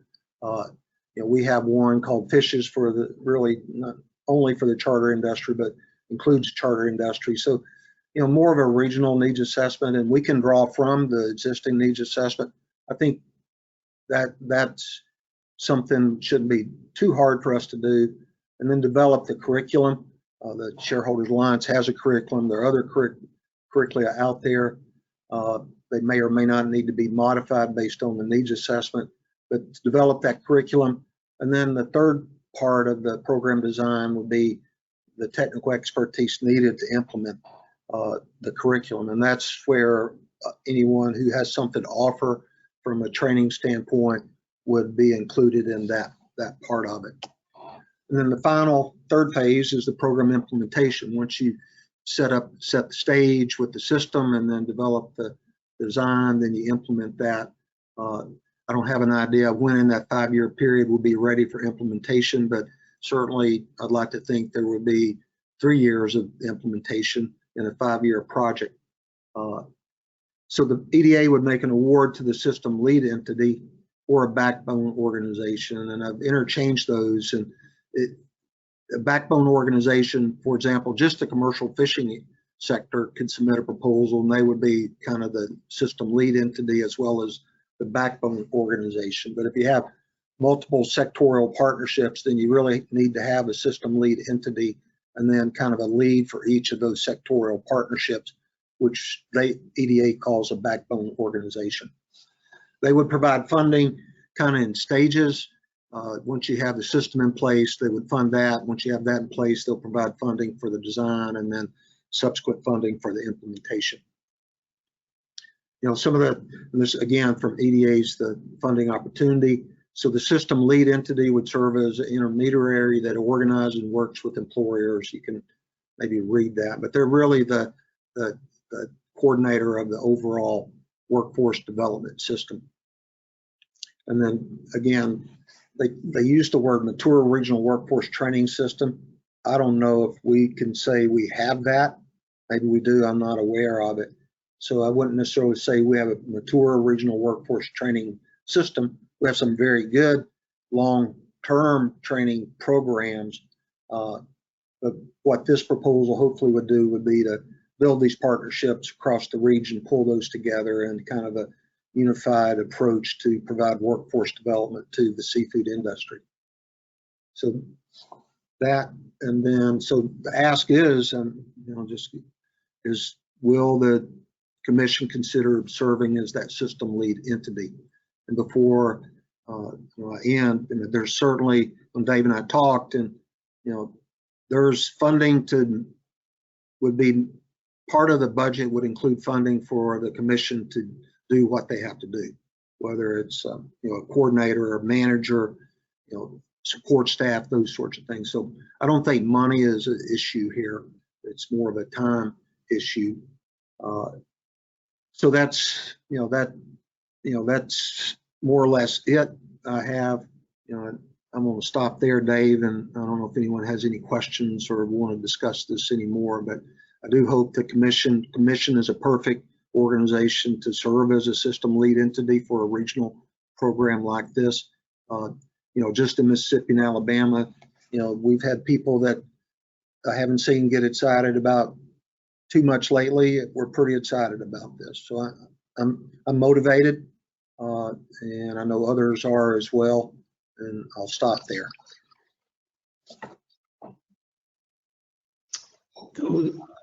Pardon me. Okay, thank you. Any questions?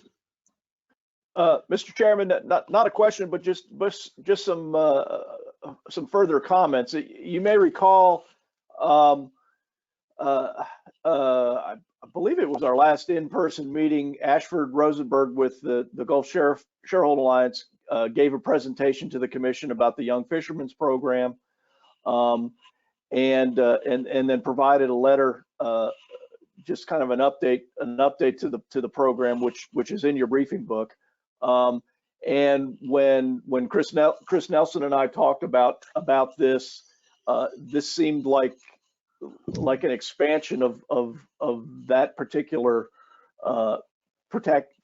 activity, and just thought that it would be good to put it in front of the commission and see if there's a desire to move forward with this. If we did move forward, it would require us to hire an additional employee to serve as the project coordinator, as we couldn't do this with existing staff. So, but as LaDon pointed out, there's money for the administrative portion of this activity.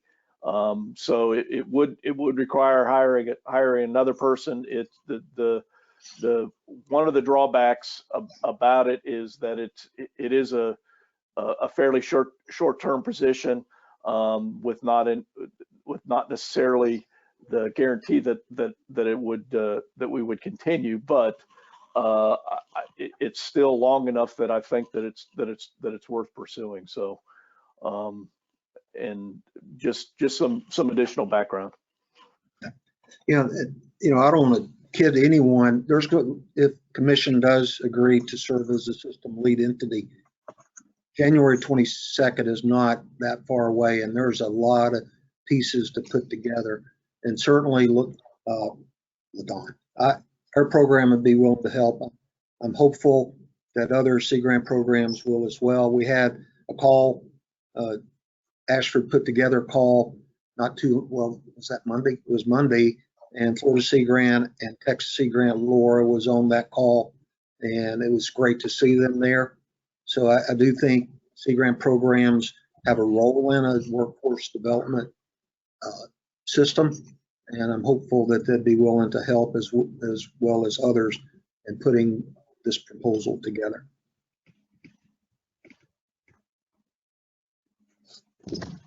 Okay, thank you. I have one question, LaDon. You said that there was $500 million that's currently available. Where did that money come from? How was it secured? Gosh, there's so many things. It's called the American Rescue Plan, and it's confusing. Maybe someone else. It was congressionally appropriated. It's where the money came from. Is the short answer, but I'm not sure it's a standalone program or part of a bigger program. But EDA calls it the American Rescue Plan. Yeah, right. Thank you, Ashford. It's definitely part of the COVID relief funding. Okay. So none of that came from the monies that are available from BP and the restoration of the Gulf then? No, sir. Although I submitted, I don't know if Scott or anyone else from Alabama, I submitted a kind of a scaled back version to the portal in Alabama, because they had, for the first time that I'm aware of, they had something that where a program like this would fit. And that would be restore money. I'm not sure what other states are doing from that standpoint, but this really has nothing to do. It has everything to do with COVID, nothing to do with the oil spill directly. Okay, thank you. Yes, sir. Thank you. Anyone else? Questions? Hey, Doug, I have a question for Dave. Given the short-term nature of the position, I'm not familiar with your hiring processes. I know in the federal government, we can do term hires for federal employees that are, I think, up to 4 years.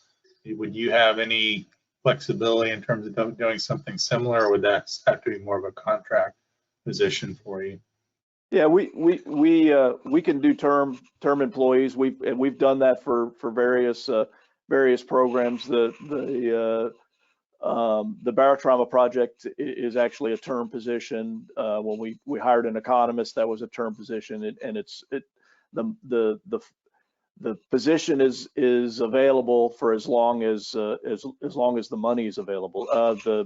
For the oil disaster and the emergency disaster for the hurricane relief funds was term as well. We have that flexibility to be able to do it.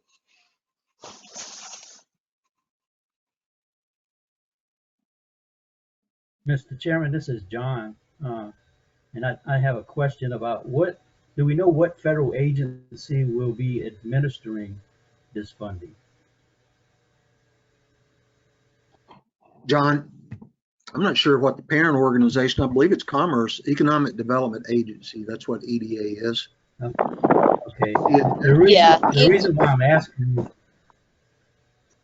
the reason why I'm asking is because there may be some other state agencies that may be in a better posture to at least play a role in trying to secure the funding. For example, in Louisiana, you have the Louisiana Department of Economic Development, which has numerous similar type programs, none related to fisheries.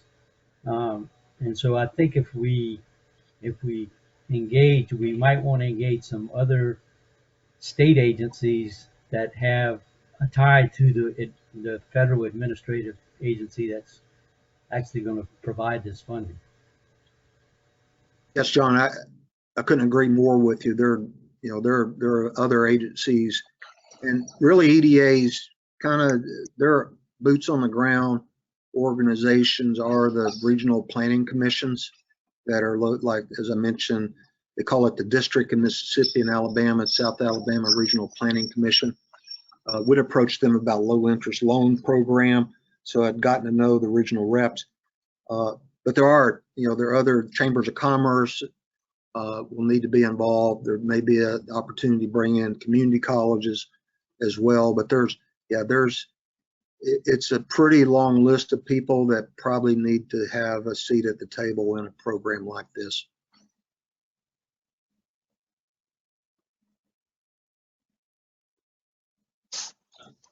Well, Don, have y'all considered or approached any other organizations about being the lead in this? No, sir, we haven't. As I mentioned, we were looking at it from a Mississippi, Alabama standpoint. We'd reached out to Louisiana, so it's kind of grown. And I'm not sure a Sea Grant program would be certainly not at the regional level, I don't think. The commission would be better suited for that. But the direct answer to your question, we haven't reached out to other organizations in the seafood industry to serve as the system lead. Okay. There's not a lot of organizations that are really eligible to do that. It would need to be a state agency. And that's why the commission is a good fit for that, because it really is a commission of state agency. So no, sir, we haven't reached out, and I haven't reached out to any other possible. Well, just a thought that popped in my mind was that there's a program that Noaa has supported for years now and helped develop, which is called the MREP program, where it's a combined effort to educate and really help the industry and also bring in recreational in that education process. It seems to me like that would be a good fit for it too. Well, that's a good point. I know people have been through that program. It's a very good program. I'm wondering if Noaa would even be an eligible applicant. I need to look back. I haven't thought about that program. Andy, you may have an answer to that. State agencies, local governments are eligible applicants. I'm not sure that I saw another Noaa that other federal programs are, but nonetheless, it's a good point. And, that program is another opportunity to, leveraging point as well as a partnering opportunity as well. Yeah, it just seemed like that's their business, and they're in the business of trying to educate and bring people into the system, teach people what the process is all about, and just thought it might be an alternative. Yeah, and I'll just add, I don't know if we're an eligible applicant or not. We have partnered with the Gulf of Maine Research Institute for quite some time with the MREP program, and certainly can get you points of contact with them. It is a NOAA funded program. NOAA obviously participates, but the Gulf of Maine Research Institute is the one that essentially leads that program, helps to organize participation, and does obviously a lot of the logistics and administration of that program. So, Mr. Chairman, Ashford Rosenberg would like to provide some comments, if that's okay. Sure, absolutely. Ashford? Well.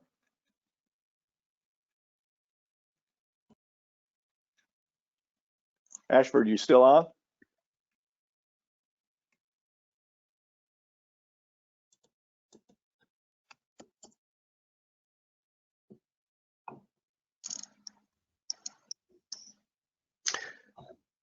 She's working on her microphone. Hold on. Okay.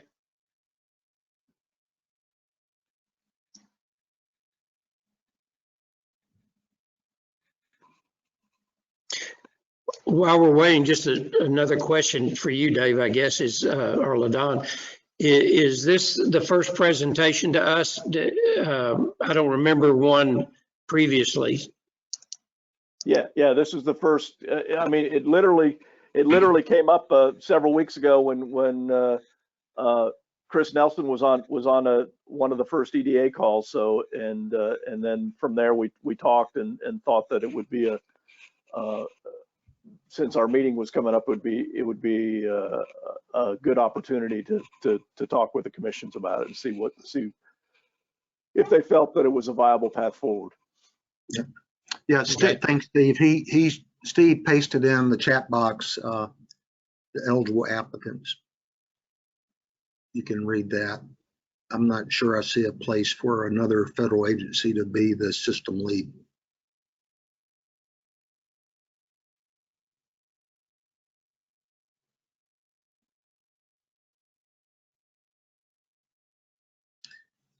Ashford was gonna try and call in, so. Good. Well, she's still having issues. Well, if she gets on, we can come back. Okay. Thank you. Thanks again. All right, thank you.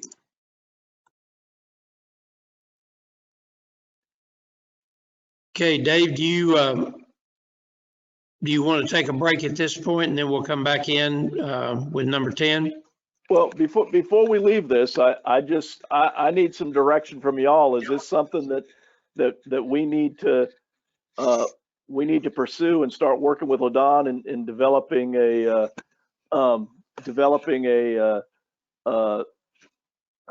hold on. Chris Nelson, I think Chris Nelson wanted to make a comment, but he's muted as well. Joe Fair, are there issues with? I'm not sure what's happening. Why these people can't talk?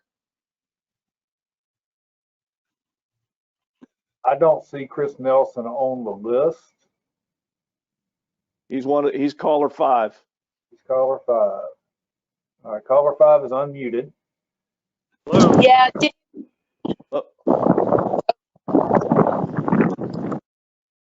Chris. Hey, can you hear me? Yep. Okay, good. Well, let Ashford go if she was ahead of me, but I wanted to make a comment too. Ashford, are you on? Well, let me go ahead.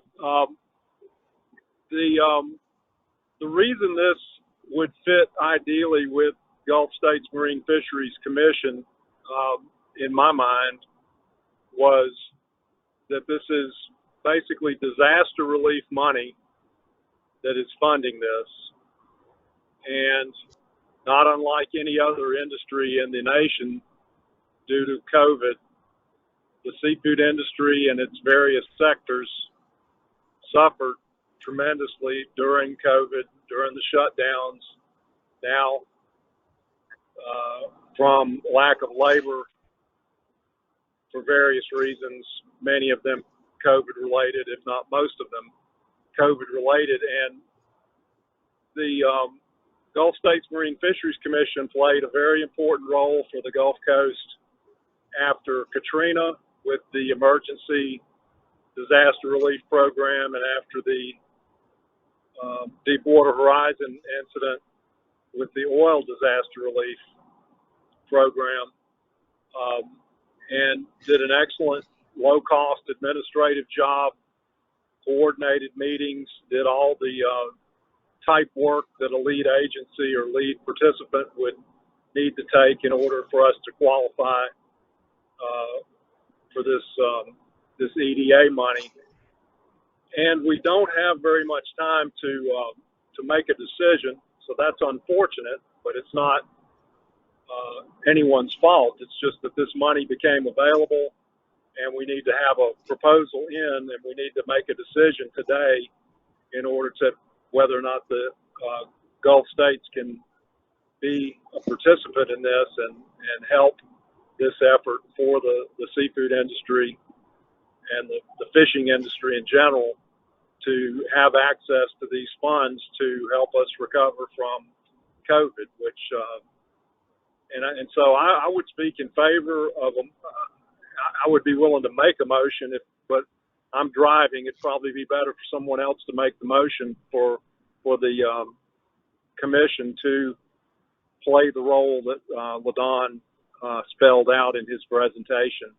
But I think it's an excellent opportunity for the commission to help out the Gulf states in fisheries. Thank you. Can you guys hear me now? Yes, we can. Ah, perfect. So sorry about that. I'm not sure exactly what happened. So I was able to finally get in. And thank you so much for the opportunity to chime in here. I do want to, echo some of what Chris just mentioned. This commission has a great history of kind of managing and overseeing these kinds of regional projects with large buckets of money. Actually, that's what got me here to the Gulf of Mexico with some of those oil spill projects. So I firsthand, have experience being under a commission-run program, and it was a good experience. They did a very, very good job. I wanted to kind of circle back to a question that Mr. Boyd had about MREP, and I did put it in the chat, but Mr. Bob Gill, who was instrumental in getting MREP kind of going in the Southeast, and he's actually also now a Florida Council seat, is on our leadership team. We've been working with him for about 3 years on our commercial fishermen program. So he is involved, and one of the things he pointed out regarding MREP was it was important to have this training complement MREP, but not be duplicative. So, MREP is much about the science and the management process and how that works. What we're focusing on right now, at least for what we envision for the commercial program, is, real job skills, like what it takes to be successful on the water, fish ID, fish handling, quality, those kinds of things that, MREP doesn't really cover. Now, I think there is opportunity, for MREP and these trainings to have some kind of synergy. because it is an amazing program, and I've been fortunate to sit in on some sessions. But I just wanted to kind of clarify like the roles of MREP and how we see the role, at least for the commercial fishing part of a training program. And as far as, you know, the short timeline for a presentation, and I mentioned this in the chat as well, you know, that we've got a lot of the background materials, at least on the commercial side. And when we started developing this idea, like the grand vision, you know, if the sky was the limit and money was not a factor, was to build something that was, one, regional, like this opportunity presents itself to be, but to also build a blueprint for workforce training that could be duplicated to other industries on the water, like aquaculture or the charter for hire industry. So I think, you know, we have a jump start on some of these materials and on some of these narratives. You know, if we do decide to go, if the commission decides to go forward, I am happy to share literature that we have compiled, past narratives that we can maybe be copy and paste. You know, I think there's opportunity to jumpstart this process with the commission that doesn't necessarily require starting from square one, and also utilizing some of the great data that Mr. Alexander and Sea Grant has from Dr. Posadas and Laura has from over in Texas. Mr. Chairman, this is Reed. Could I ask Don to kind of restate the specific scope of work that he would want from the commission here? Sure, thank you, Reed. Well, Reed, thanks for the question. And I wish I had an answer that I was 100% confident in. But let's say once the key thing right now is the work that's going to be involved in putting together a proposal that can outcompete a lot of other proposals. So that's a lot of work, and that's going to take several people. But if we were funded, then the money, the grant or cooperative agreement would go to the Gulf States Marine Fisheries Commission to serve as the system lead.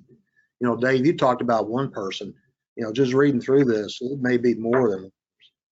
I mean, you may need just a, you know, fiscal reporting person as well as a coordinator. So once the, you know, if the grant was awarded to the Gulf States, then they would serve as that system lead. And the system lead, I kind of outline what that would be, but they kind of have the convening power. They would coordinate with the backbone organizations, for example, commercial fishing, for hire charter, processing, and aquaculture. So they would kind of be the point person for these other sectorial partnerships, is what EDA calls them, for these different sectors of the seafood industry. So then, you know, in the grant, there would have to be support provided for these, you know, the backbone organizations that would lead these sectors. I don't want to get too far in the weeds. Am I answering your question, Reed, in terms of what? Yeah, so essentially project management and then grant compliance, but then would Gulf States also be the responsible party in terms of assuring that the project objectives were met, you know, within the budgetary confines? I'm thinking more of a, you know, a risk assessment here, given the uncertainties. Yeah. Yes to all those. It's, I mean, I would look at it. EDAs, they put together a different funding request than I'm used to seeing, but it is a project management, which would include the fiscal side, the reporting, and then the coordinating as well. Okay. Well, from my perspective, I think I would put that the response back on Dave as to his level of comfort, given the discussions that you and he have had, and kind of defer to his guidance on how we go here. You know, Dave, before you answer that, if you need any short-term money to get this proposal, I mean, you're not going to have to do the proposal. You'd submit it. We need to get a team together. And if it requires support, just short-term support, I'm sure we can find money for that. Just, you know, kind of pre-award type money. I'm glad you clarified that, LaDon, that it wasn't going to be a direct cash payment from you today. Thank you. Yeah, a lot of people let me have more than $20 in my wallet at one time. LaDon, would if Gulf States participated and was the lead organization, would we be under an operating agreement with the Department of Commerce, an MO, or would we be under contract? How would all that work? Well, My understanding is the two funding instruments, one would be just a grant and the other one would be a cooperative agreement. And a cooperative agreement, the way I would define it, there would be close coordination with EDA in the execution of the project. So most likely it would be a grant, but it could be a cooperative agreement. Those are the two different funding instruments that they have. And my preference would be a cooperative agreement, just because we've had almost all of the money that we get from both the Fish and Wildlife and Noaa Fisheries is done through a cooperative agreement, and we're familiar with that process, and that would be my suggestion. And I wish the deadline wasn't January, essentially in 3 months. But as Chris Nelson pointed out, that's, there's not really much we can do about it. I personally think that it's I agree with Chris Nelson that the commission is a good fit for this. We've got some experience with it. LaDon, I appreciate your offer to help have a team develop the proposal and work closely with us, because we're gonna need some help in terms of trying to generate and develop a workable curriculum and whatnot. So I think that we can do it. It's a little different than the activities we've done in the past, but it's not outside the realm of our possibilities. And we'd have to figure out exactly how many people we would need. I just said one, but if we do need multiple people, then we need to make sure that we have adequate staff to be able to do it. The heaviest lift right now would be getting the proposal developed and in place for the deadline, because we're obviously gonna have to do that with existing staff, because we're not gonna be able to hire someone new to do that. So that's my biggest concern right now. Dave, I can only speak for Mississippi Alabama Sea Grant, but we have a research coordinator and a fiscal person that's familiar with grants.gov, and they once we get our omnibus in at the end of the month, we'll help where we can with those sorts of things as well. Mr. Chair. Yes.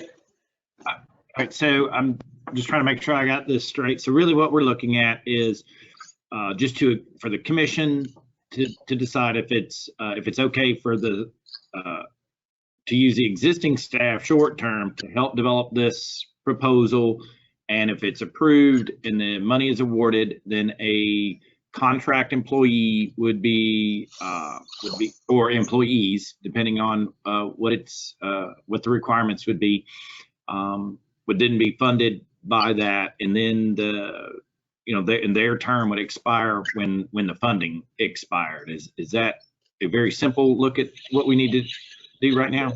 And other than they would be term employees, they wouldn't be we wouldn't be contract. Okay. But yeah, I think. Just to be clear, Scott, about that, the commission, Dave, I mean, I think you're aware of this, Dave, but there'll be, subawards to those backbone organizations for the different sectors. So there would be, that part of it as well. And this is Ashford again. I can chime in. I just wanted to second what LaDon said. The Shareholders Alliance this is a very important issue to us to get some kind of training program going. And if the commission decides to move forward as being the system lead, as far as writing a proposal and helping write a proposal, we're happy to donate, or not donate, but contribute any, basically my time and helping write and provide any data that y'all need to help write it. Hey, Scott, sorry I cut you off. I just want to make sure that there's no secrets here that there's, you know, there's quite a bit of work from the commission standpoint, just in the project management. Absolutely. And yeah, everyone knows that I'm very supportive of these education things. And I think it's, again, the timing is a little bit challenging. So I guess procedurally, do we have a motion on the table then from Chris? Are we going to consider that a motion that needs a second? I don't know if we're kind of out of whack here. He has, there's no motion yet. Okay. So Scott, I'm willing to proffer a motion that the commission give the executive director the authority to make the decision, you know, on whether or not to move forward with Gulf states participating in the proposal development. I'm not sure if Dave has enough information right now to make that decision. I mean, we can certainly vote on that, but if there needs to be further discussion, I'm comfortable with them proceeding if he is. And so if we just need to give them the authority to make that decision, then that would be my motion. okay, for the record, was that Reed? Yes. Yes, Reed Hendon. Okay. All right, we have a motion. This is John. Do we have a second? This is John Roussel. I'll second.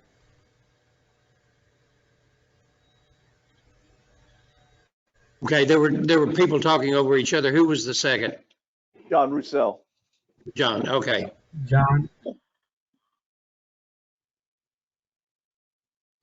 So in terms of discussion, Dave, is that something I don't want to put you on the spot now. I know there's a short timeline, but I'm comfortable with leaving the decision to you. I mean, you've done this before, you know the ins and outs, you know the pros and cons. So I'm certainly comfortable with if you and LaDon need to have more discussion, leaving that decision to you.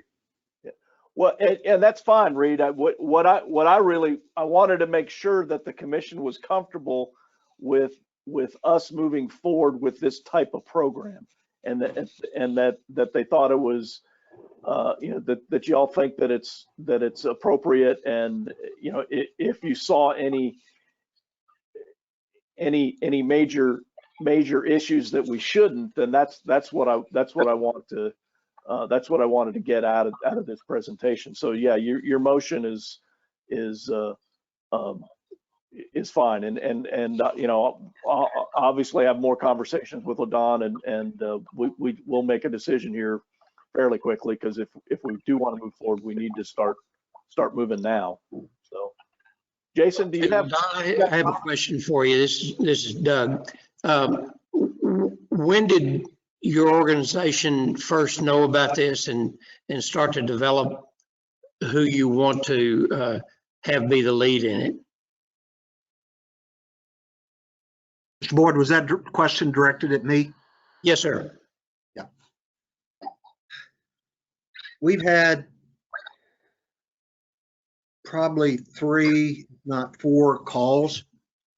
Again, it started out kind of Mississippi, Alabama.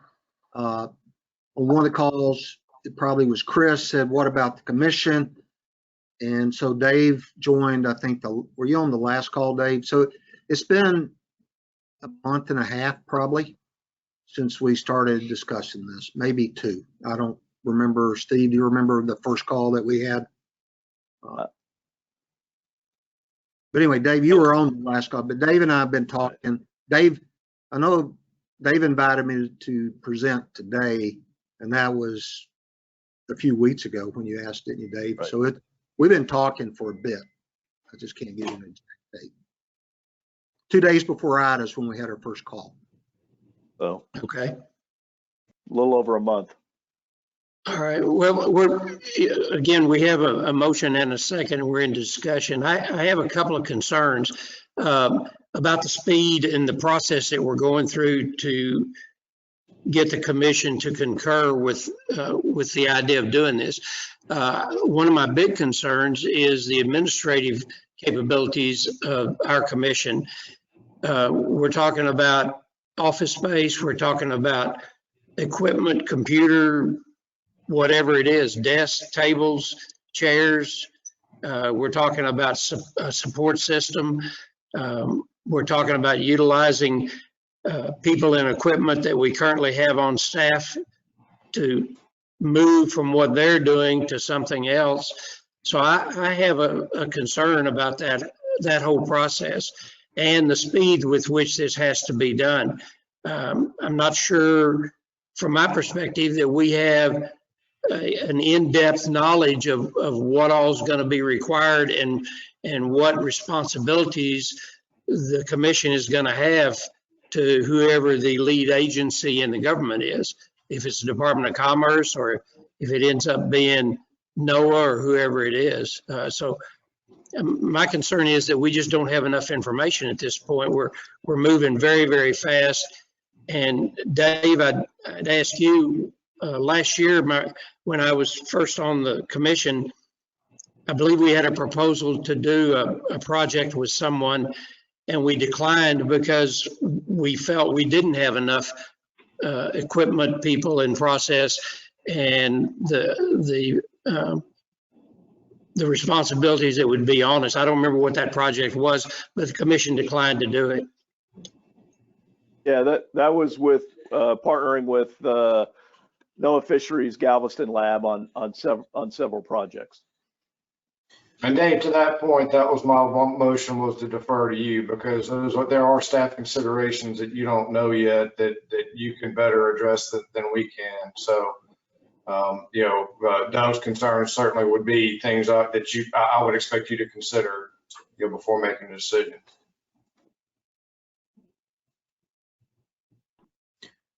Dave, this is Jason. As part of this discussion, I mean, I'm hearing us talking about using existing staff. Wouldn't we be able to hire temporary staff? I know I heard you all discussing that. Along with that, you'd probably be able to buy additional equipment for those new staff with this grant. Am I correct in saying that? Well, I mean, ultimately, we would hire dedicated staff for this, but in terms of just developing the proposal and getting it submitted, because the proposal deadline is January 22nd, I don't see us. We don't have the resources to hire a temporary staff to do it. Right. It sounded like LaDon said that they would take care of the heavy lifting on that end, though. Who said that? Yeah, he could help. Yes. We're in. And the thing about it, that from my standpoint, and goes back to funding research projects and submitting proposals. A good proposal will ultimately get funded. So the question in my mind, is this needed by the seafood industry in the Gulf of Mexico? And if the answer to that question is yes, and we put together a proposal for EDA and it has a 10% chance of getting funded, I don't know what the success rate will be. It's still a good proposal, and we will ultimately get the funding for it, whether it's the Young Fisherman's Program, if money's ever appropriated for that, or another funding opportunity. So yes, I'm very, risk assessment is always part of decisions, and there is a risk associated with this. From a time standpoint, put a lot of work, putting the proposal together and not getting funded. But I'll go back to what I said at the very beginning. If the seafood industry believes this is an important topic, then this is, in my mind, it's something that needs to be pursued. LaDon, this is Doug. Is the seafood industry going to apply for a grant like the Shareholders Alliance or someone to do the same thing? I can't speak to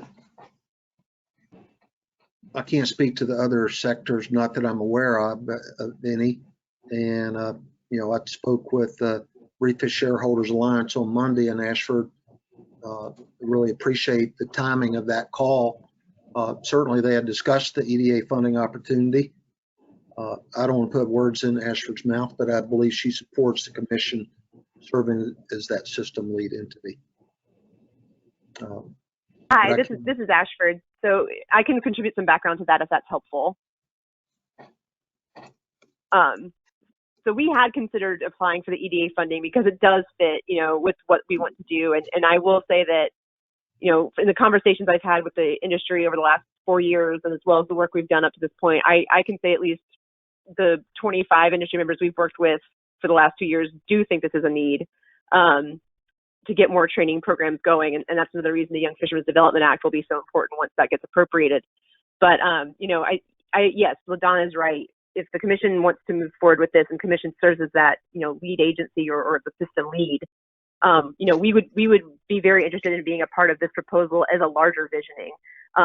You know, like I said, we had thought about submitting our own proposal, but, you know, having someone or a body like the commission and having it be this broader regional approach and having the commission, you know, subcontract or sub-award with these different backbone organizations to be part of these different sector trainings, we would be interested in being a part of that and not necessarily go on our own. You know, it would share the load, it would share the workload. And that's why I say, you know, if this commission wants to do this, you know, we would love to be involved, and we are happy to share what information we have and what, you know, literature we've compiled to this point that could help make the proposal stronger. Thank you, LaDon. It just seems to me, and again, this is my thought, it seems to me this is a very, very narrow target, that it is directed towards one industry very specifically. And why couldn't it come from that industry rather than to have a Gulf-wide commission that is state-oriented to do this? Why couldn't it come from the commercial industry throughout the Southeast and the Northeast?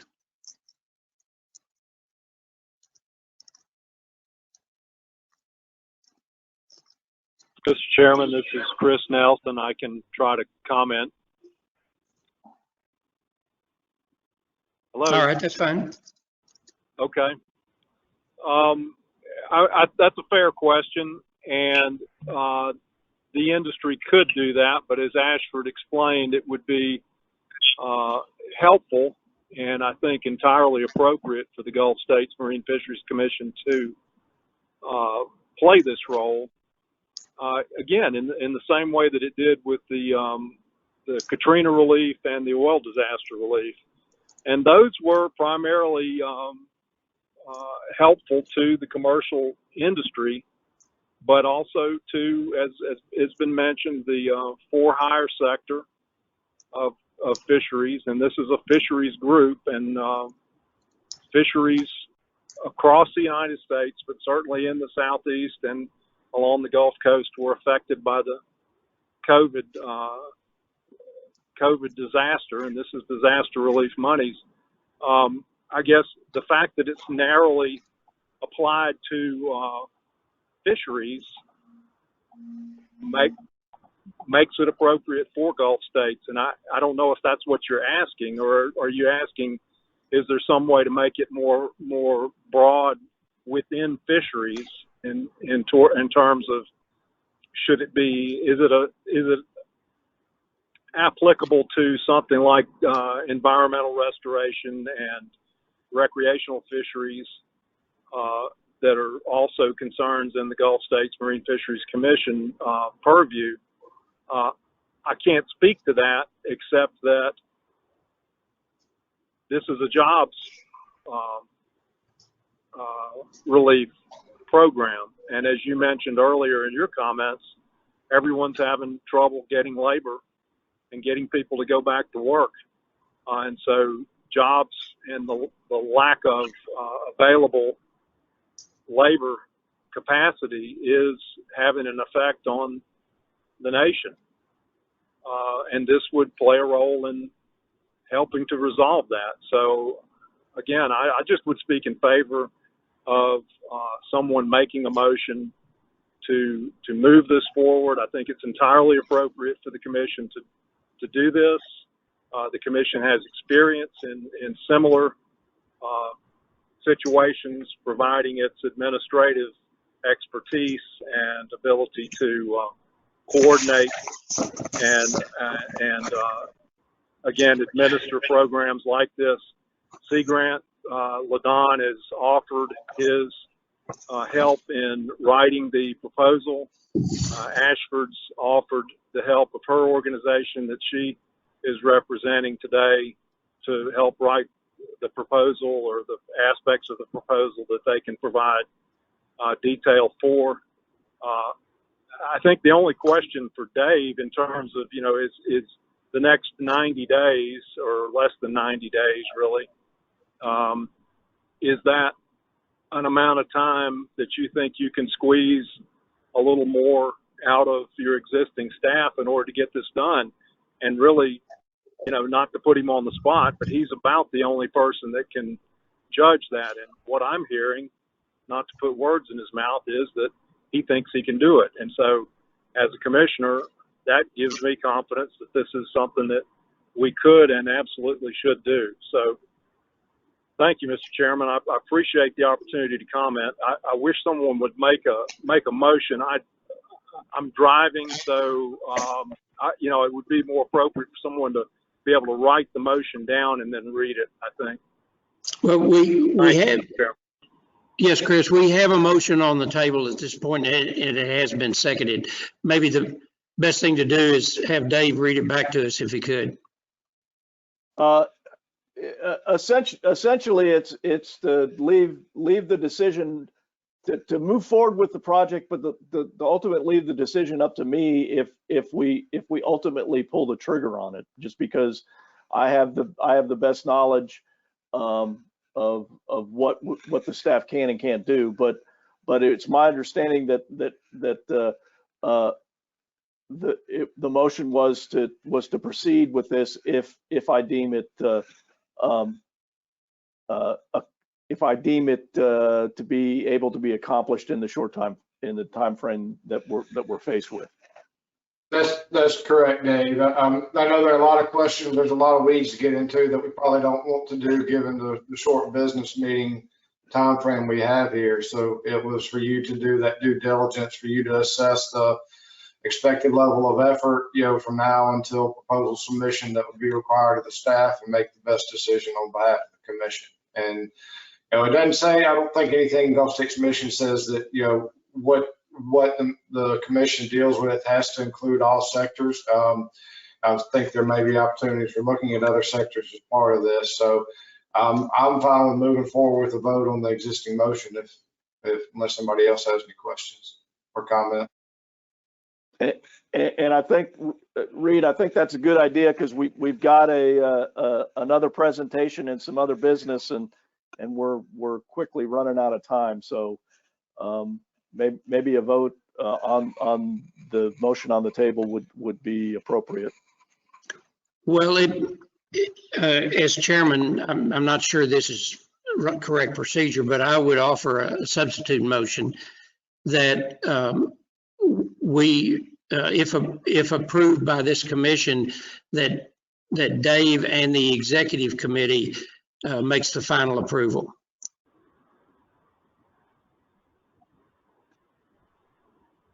I have no issue with that substitute motion. If Dave's good with that, once you have the information, once he has the information he needs, I can discuss with the executive committee, and the final decision lies there. I'm good with that change. Okay. What about the seconder? This is Scott. I'm good with that. Okay. Yeah, and I'll just as a bit of background on that thought is that this seems to me like an extremely large project and a very fast project that we don't have a lot of details about at this point. I appreciate the detail that we've gone into, but I think there's a lot more that needs to be discussed, and it could be done in a smaller group with the executive committee. And then if we have to, we could come back to the commission for a final approval, but I think we could do that within the executive committee. So, all right, Dave, you ready to vote the question? Yes, sir. All right. Why don't we do a roll call vote on this, because it has had a lot of discussion. Okay. Chris Mace.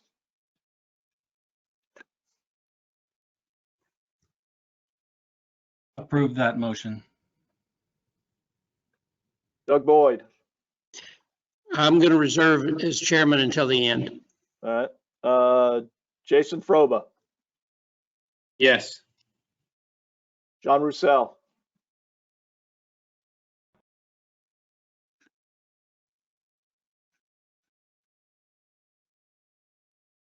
John Roussel.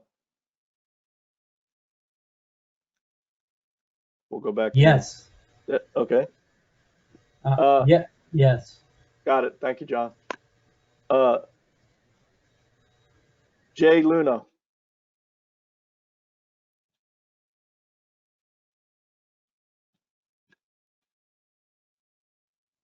Senator.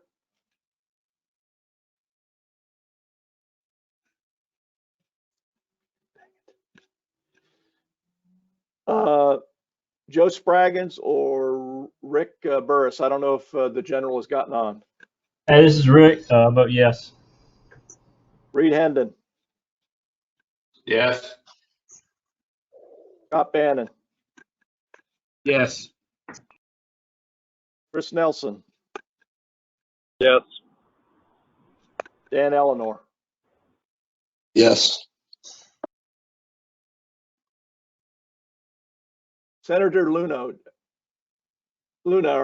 Yes? Yes?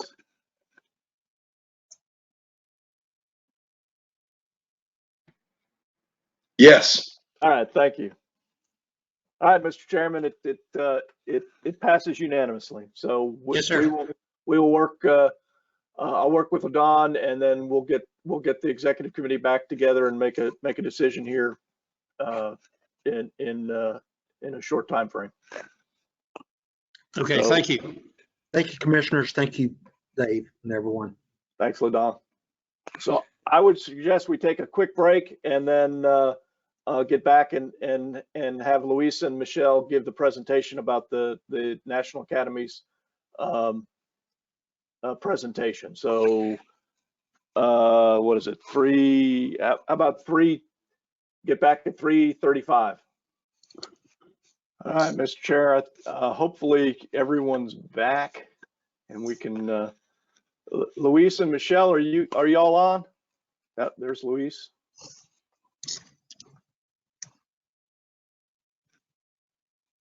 Michelle, all right. Okay. I'm assuming everybody's back. We'll go ahead and start the presentation. Luis, good to see you again. Thank you, Mr. Chairman. Good to see you as well. It's been a while, right? It has been. Yes. Okay, if you're ready, let's go ahead. Sure. And good afternoon, everyone. For those of you who don't know me, I'm Luis Barbieri. I lead the Marine Fisheries Research Program at the Florida Fish and Wildlife Research Institute. And as you heard in Scott's report a bit earlier, I'm a member of your state federal fisheries management committee, but I'm here today in a different capacity. Since I served as committee chair for a study recently completed by the National Academies of Science, I'm here to give you a brief presentation on the main results of this study.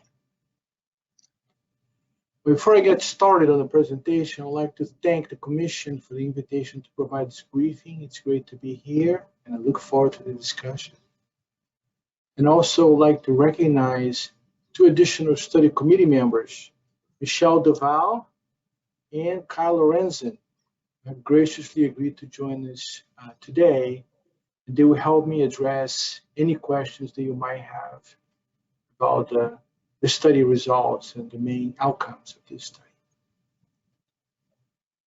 So moving on to the presentation, Joe posted there the first slide, which has the title of the study, Data and Management Strategies for Recreational Fisheries with Annual Catch Limits. And as a way of introduction, as you can see from the title, this study actually has two main dimensions. One that deals with recreational fisheries data, meaning looking at data or survey improvements to addressing season management. but also a second dimension that looks at alternative management or strategies that could be used in situations where improvements to the data may not be sufficient to meet the needs of in-season management. And also, this might be a good place for me to point out, as you can see also from the title, this study is focused on recreational fisheries managed with ACL. Right? That means council-managed species that have annual catch limits. So many of the study results will have applications to other recreational fisheries. The main focus of the study was really on council-managed fisheries with annual catch limits. Next slide, please, Joe. We know that marine recreational fishing is a popular and economically important activity conducted across the nation, that it is distinct from commercial or subsistence fishing, and that by its very nature, there is being diverse and dispersed, it's difficult to assess and therefore presents a number of data collection challenges. But also think of these challenges in terms of the different ways that recreational fisheries data are used in terms of fisheries management. Like there's one side is stock assessments, which has one way of using the data, and the other being the ACL monitoring. And these two activities have very different data requirements. And these differences actually need to be taken into account when you're considering changes or improvements to data collection programs. Because otherwise, you can't address all the needs that need to be met in terms of fisheries assessment and management. So this is an issue, this duality of uses of the data for these purposes. It's an issue that we will be revisiting throughout this presentation, one of the main points that our study had to handle. Next slide. So in terms of background and context on how this study originated, in 2017, the National Academies completed a review of the Marine Recreational Information Program, MRIP. And although their review noted that implementation of MRIP resulted in significant improvements to the survey, it noted also that in-season management, because of its high demands, was still a big challenge.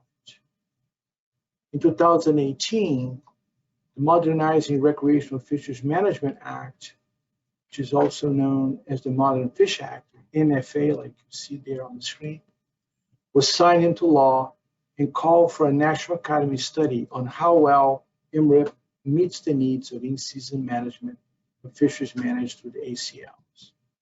So this study was conducted in response to this call. Next slide, please.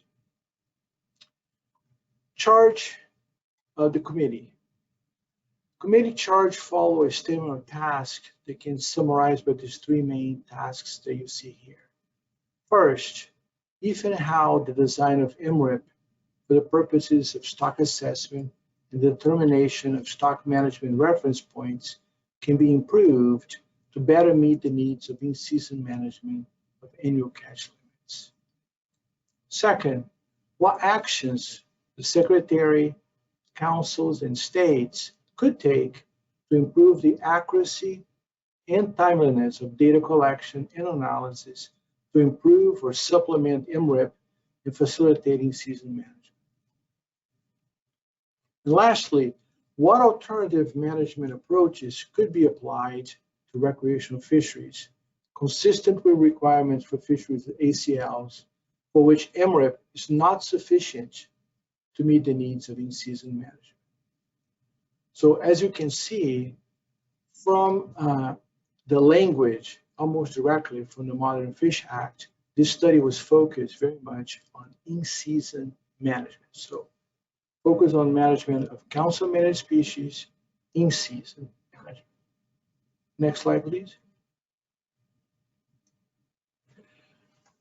And the study committee included a wide range of expertise, including fishery science and management, statistics, human dimensions of fisheries and economics. You can see there on the screen and recognize several former and current members of the Gulf SSC, as well as Michelle Duval, who's joining us today. Michelle's a former South Atlantic Council member and a current member of the Mid-Atlantic Council. So it was great to have her participate in our committee. Very thankful to her for giving us the time to do this. So as far as the committee composition, the idea here was, yes, engage a wide range of expertise, but also try and represent different council regions and hopefully achieve that national level perspective that the study was looking for. Next slide. And a brief overview here of the report structure. I mean, this is basically the table of contents that you see at the beginning of our report. The report is organized in 5 chapters. After a general introduction in chapter 1, chapters 2 and 3 are primarily focused on providing background information on the U.S. Fisheries Management and Assessment Framework, as well as an overview of the existing recreational fisheries survey programs that exist in different regions. Chapter 4 explores different survey design and methodology options for improving or supplementing MREP. It's a more technically focused chapter. Chapter 5 discusses the main alternative management strategies that have been proposed for recreational fisheries. And then finally, we have 8 appendices in the report that provide more details and examples on the statistical methods that are discussed in chapter 4. Next slide, please. I know this figure is busy, but it serves the purpose here of highlighting the variety of recreational fisheries surveys that exist in different areas of the country. So if you focus on the Gulf of Mexico region, you recognize a number of surveys covering different fleets, different species, and different sectors of the recreational fisheries. The majority of these programs, not just in Gulf, but at the national level, are at least in part supported by MREP, but others are completely independent of MREP. The point here is to show that when we look at the national picture, management needs vary by region and by fishery. And because of this, it has evolved to being formed by a combination of MREP plus other more specialized recreational fishing surveys. So thinking about this from a big picture perspective, and we look at our nation as a whole, how do we address the need to attain consistency and stability in data collection at that national level, while at the same time addressing this finer scale regional management needs? So this is another main issue that our committee had to grapple with throughout the study. Next slide, please. Now getting into the main study takeaways, starting with data issues. You remember in the very beginning, I mentioned the 2 dimensions of the study. One was data, a more science-focused dimension. The other one was more management-oriented. So main takeaways here, starting with the data. This study confirmed that MREP was designed to be a general survey, and therefore is now well suited for in-season management. The lack of sufficient timeliness and spatial resolution limit the extent to which MREP can inform in-season management. However, having said that, it's important to note that consistent long-term catch monitoring provided by MREP is still critical for fisheries assessment and management. So our report emphasizes the point that new methods or new surveys should aim to add to or improve or supplement MREP instead of completely replacing it. Next slide. So obviously having timely estimates is a very important criterion for in-season management. So the committee looked into a number of potential options for improving the timeliness of MRIP. For example, currently MRIP provides estimates on a bi-monthly basis, right, those 2-month waves. The committee felt that transitioning the survey to monthly estimates would not just benefit in-season management, but also improve the survey in general by providing additional data to support management of species that are not managed in season. Of course, the main concern here would be cost, since moving to monthly estimates will require most likely a doubling of resources from the current level the MREP receives in terms of funding. But the benefits of this improvement, moving from 2-month wave to 1-month wave would be significant, and it would benefit that not just the ACL council managed species that might be managed in season, but a variety of other recreational fisheries in different regions. Another option to improve the timeliness of MRIP data would involve having MRIP provide its regional and state partners access to the continuous stream of raw data as it's being collected. For example, if this data coming in a more real-time fashion through some kind of electronic reporting, some way to get the data coming in faster, they could be used in nowcasting and forecasting models to help informing season management. So on one hand, you would try and improve the timeliness by moving from that 2 months to a 1-month wave. Also, if you improve the efficiency of the data collection and delivery to the program to be almost real time through electronic reporting, you could then have these additional benefits, additional forecasting type methodology that would improve the timeliness that we get and can use those estimates. Next slide, please. So, as I mentioned earlier in the presentation, when considering MRIP or other surveys, it is important to take into account how the data will be used.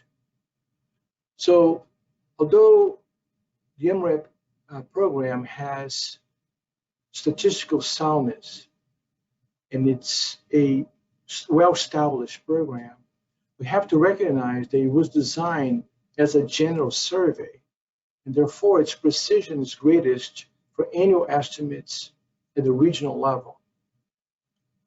So annual level, right, and regional level, so broader time and spatial scales than perhaps the more specialized surveys can provide. So alternative and supplemental surveys, because they were designed for these more specific purposes, have been able to achieve greater timeliness, greater spatial resolution, and in most cases, greater precision than the MRIP survey. For example, timeliness improvements to the use of these new technologies like mobile apps and tablets, as well as reduced lag times in data processing and release. However, there are concerns that in many cases, these surveys provide different estimates for the same fishery in the same area, and that in some cases, we haven't been able to fully explain the reason behind these differences. So there are some issues here with the supplemental surveys that still remain to be resolved, although they have, from a practical perspective, actually provided some improvements in terms of timeliness and greater spatial resolution. Next slide, please.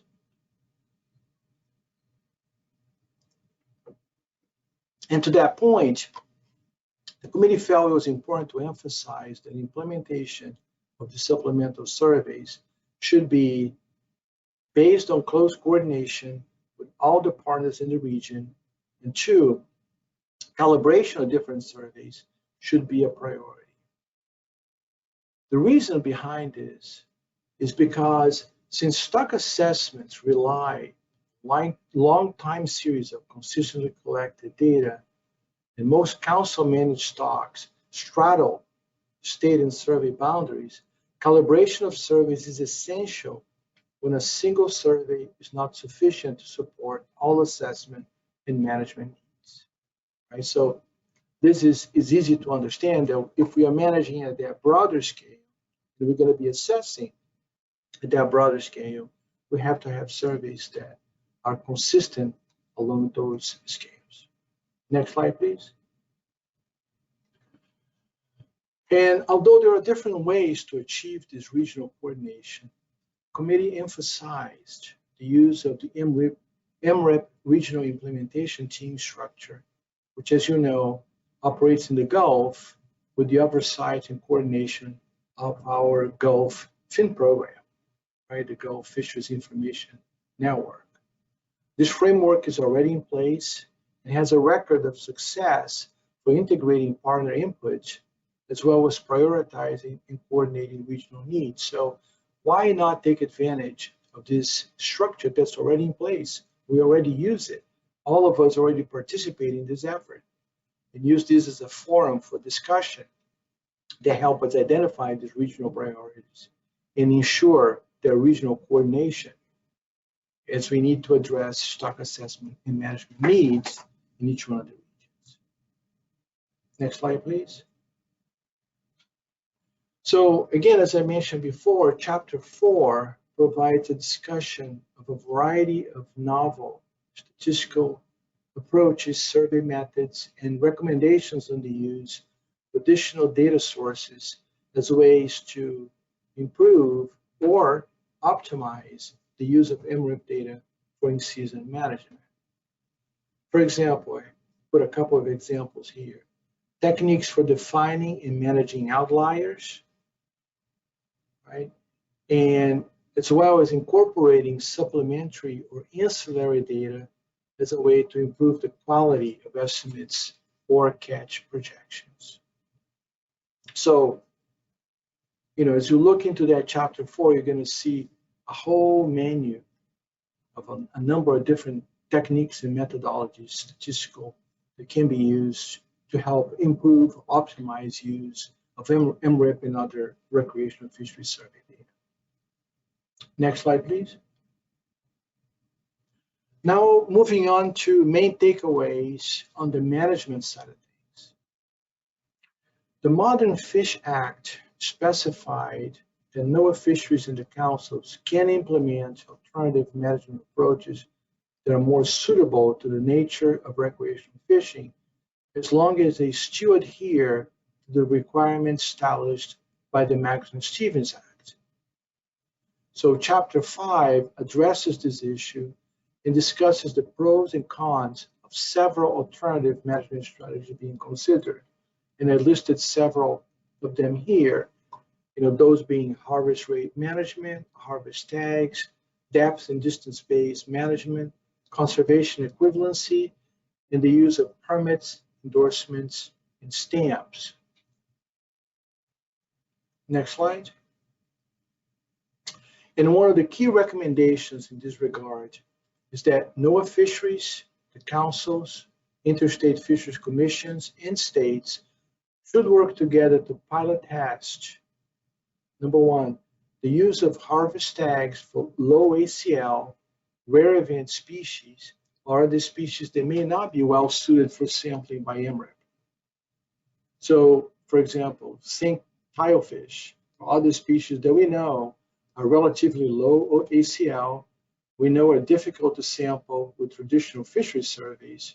So in that case, using these harvest tags would help you control harvest and actually monitor the fisheries more efficiently. And another recommendation, number 2, is that implementation of a private recreational licensing endorsement. There is a permitting program focused on identifying the subset of anglers that target council-managed species. So this would generate a license registry that could then be used to assist in the development of specialized surveys for sampling domains that are challenging for MREP to effectively sample. So again, when you have a general survey like MRIP, that survey may not be as efficient in addressing some of these species that are not as commonly caught. And as it turns out, a lot of the council managed species fall under this category. So developing these more specialized surveys that are based on this licensing endorsements, generating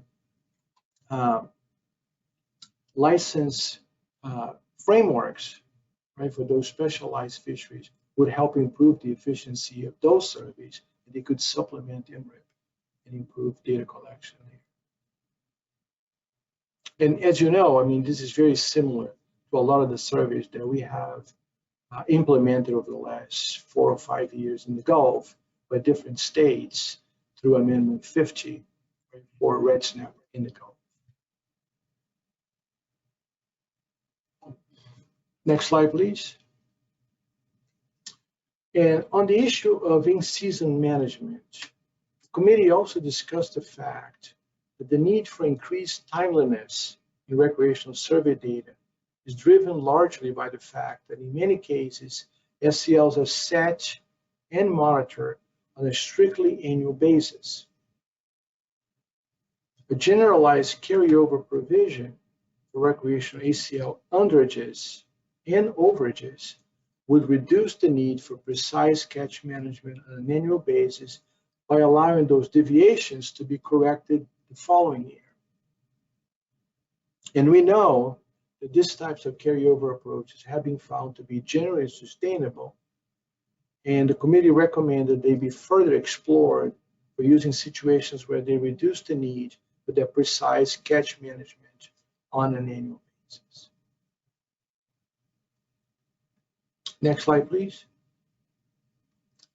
But when you think about this at a bigger picture level, the committee felt that some of the dissatisfaction in the recreational fisheries sector might be actually reflective of the need for more explicit integration of angler satisfaction and other socioeconomic factors in the way that we manage recreational fisheries.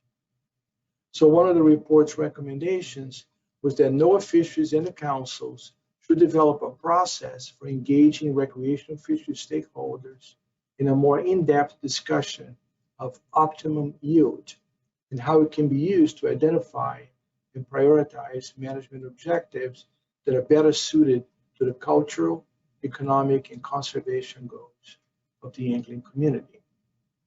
So in this case, it's not necessarily using optimum yield as a concept itself, but perhaps expanding our understanding of optimum yield and using that framework, because optimum yield already integrates some of the socioeconomic components, using that framework to better integrate the needs of the recreational fishing community and trying to get those better addressed. Next slide, I think that's my last one. Yes. So on behalf of the committee, I'd like to thank you again for the opportunity to provide this briefing. And I also want to thank Noaa Fisheries for all the help that they provided throughout the study. And I forgot in the beginning, so let me do this now. And thank Dr. Alexa Iskrivanic and Grace Callahan with the National Academies. They are joining us today. They have been great assistance throughout the course of the study. They are joining us this afternoon as well.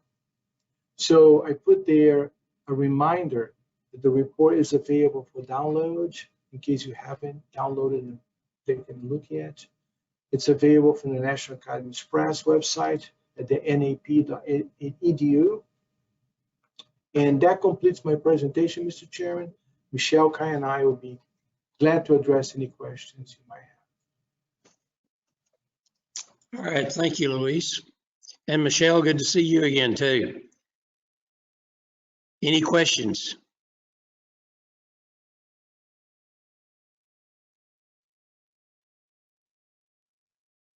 Dave, can you hear me? I got you. Okay, good. I thought I was unmuted. No, Okay, any questions for Luis or Michelle? And Mr. Chairman, Yes, sir. let me just step in for a second. And I should have actually explained this in the very beginning. You know, a study like this, right, involves so many different components. The report is what, Michelle, over like 300 pages, right? So it's a lot to digest in one sitting like this. I try to kind of synthesize everything and organize the presentation in a way to make it into like digestible nuggets. But I understand that this is a lot to take in one sitting. So it might take people a little while to kind of get to the point of having specific questions. Luis, is the download the complete report? Yes, sir. Yes. Okay. Mm-hmm. And soon, I believe it will be mid-November, there will be also a print copy that will be available by the National Academies Press. That's not available as yet. So right now it's just for download website. All right. Michelle, did you have a comment? I saw your hand up. Thanks, Dave. Can you hear me okay? Yes, we can hear you. Yes. Thank you, Mr. Chairman, and it's great to see you again as well. I just wanted to add to, Luis's general comment about the scope and scale of the report that, because, the regional concerns and challenges, differ so much from one region to another, we really tried to focus on sort of trying to provide a potential suite of tools or a quiver of arrows, so to speak, that different councils and regions could choose from by using this regional approach that Dr. Barbieri outlined through the regional implementation teams as a way to bring those concerns to the surface and then perhaps collectively select from amongst those tools to try to address some of the challenges with respect to improving the utility of MROOP data in the region and also considering how management approaches might be better aligned. So while we were not able to specifically address every region's concerns, hopefully what is contained in the report as well as in the detailed appendices will provide a menu of options for folks to consider and choose from.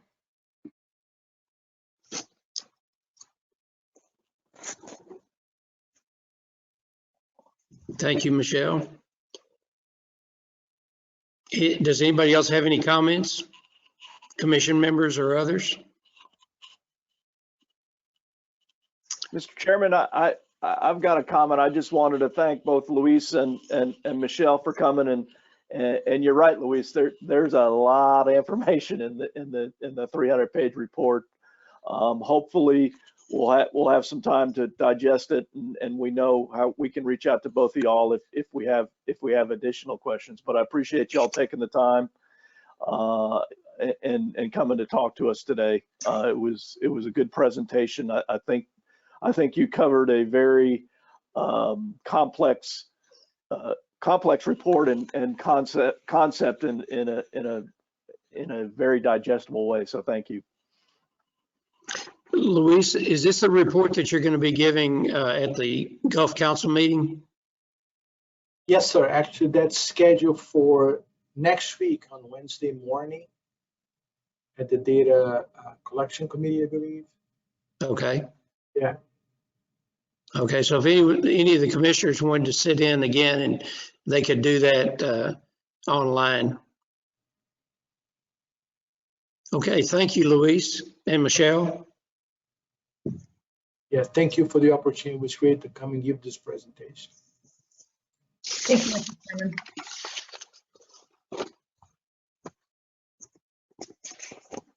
Okay, Dave.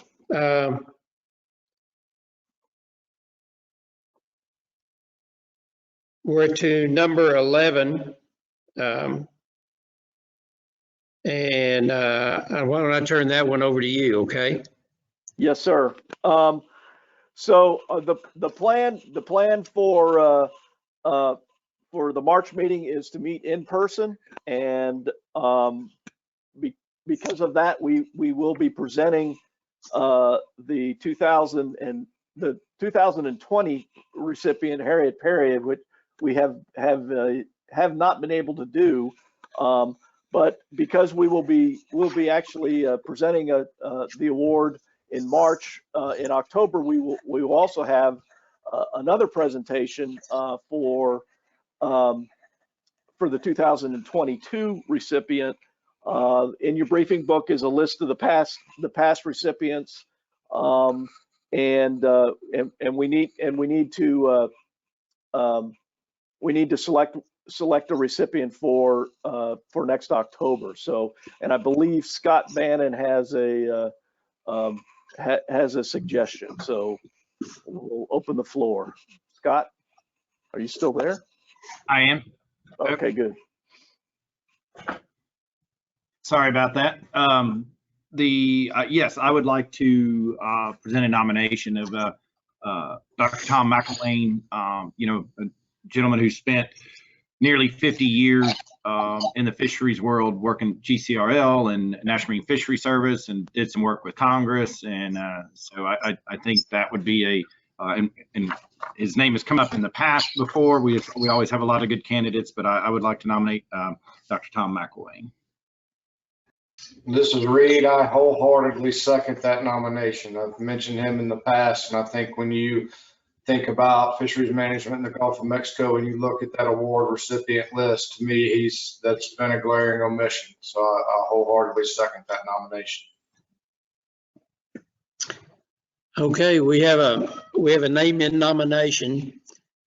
Dave, I'm assuming that does not need a second at this point because it's coming from the executive committee. Well, no, we just talked about it at the executive committee, but yeah, we need we do need a second, and Reed seconded it. So okay, we just need to see if there's any opposition. Okay, any discussion about it? Or discussion, excuse me. Hearing no discussion, is there anyone opposed to the nomination? Hearing none, motion passes. Nomination passes. Okay.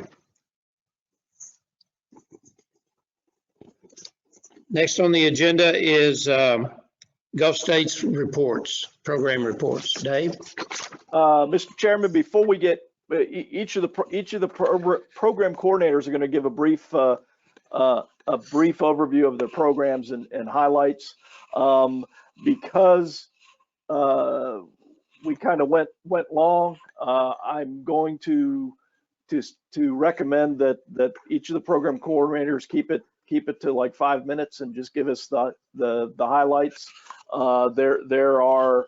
There's detailed reports in the briefing books, and if any commissioners have questions, they can certainly contact us and we can provide more detail. So with that, Steve, take it away. Thank you, Dave. Thank you, Mr. Chairman. Yeah, I'll direct your attention to the briefing book tab N. I provided a short summary of the activities we've had in the IJ program since our last virtual meeting in March. You've heard the majority of this already on several reports, so I won't talk much about it other than a couple of the key things that hadn't been mentioned. We are wrapping up our triple tail genetics work. That activity, it should be completed this fall, and we hope to have the report early in the spring. We've done a global genetics tissue collection for the last several years. This was opportunistically funded with some IJ funds we had, and came out of one of the recommendations of our profile we completed a few years ago. Similar to that, we have the acoustic tagging work of triple tail.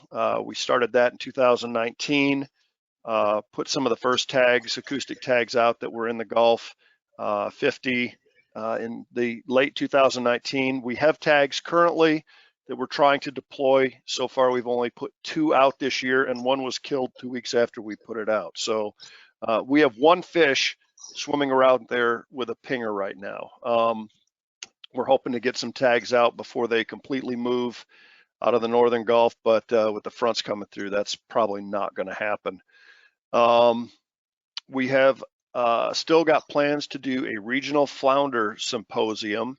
That's a shameless plug on my part. We're working with Dr. Mike Dance and Steve Midway at LSU and the Louisiana Sea Grant folks. We're going to host a large symposium in an AFS style to kind of go through everything we know about southern flounder, summer flounder, winter flounder. We're going to include the Gulf as well as the South Atlantic. We all seem to be having the same issues with this family of fish. So we're going to try and shoot for doing that sometime in March or April of next year. Every time we talk about it, it kind of moves a little bit later and a little bit later due to COVID. But that will provide travel for a lot of the agency staff who work on flounder all around the region, as well as a number of academics. I'm planning on probably having somewhere around 50 people. So obviously COVID protocols are going to determine when we can do that. You've already heard about the SURF program. So as far as IJ related activities, the only other thing is the annual report for the Gulf states for 2020 is at the printer. We just signed off the proofs today. That's something that we do through the IJ program, is coordinate that for the commission. And we should have printed copies coming out soon, probably within the next few weeks. That's all I've got for the IJ report.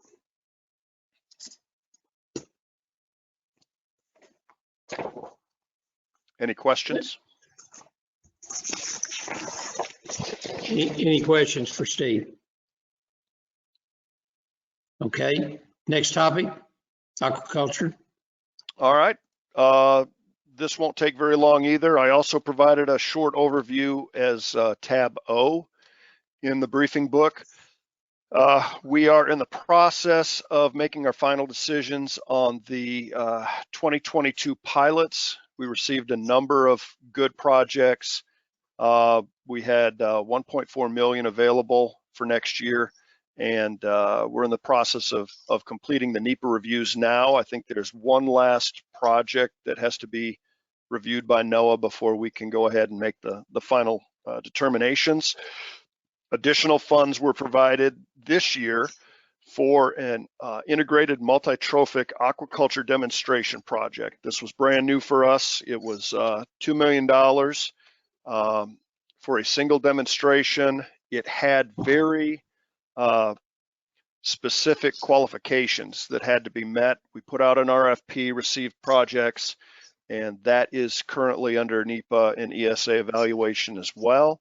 Hopefully before too long, we will be able to announce a winner for that opportunity. We still have several projects that are ongoing from previous years due to COVID extensions and other things. But the 2019 and 2020 aquaculture projects are all wrapping up. So it looks like next year is going to be an interesting year for our pilots, as well as this new IMTA. So looking forward to being able to report on that in March. And I'll answer any questions if you have them. Questions for Steve?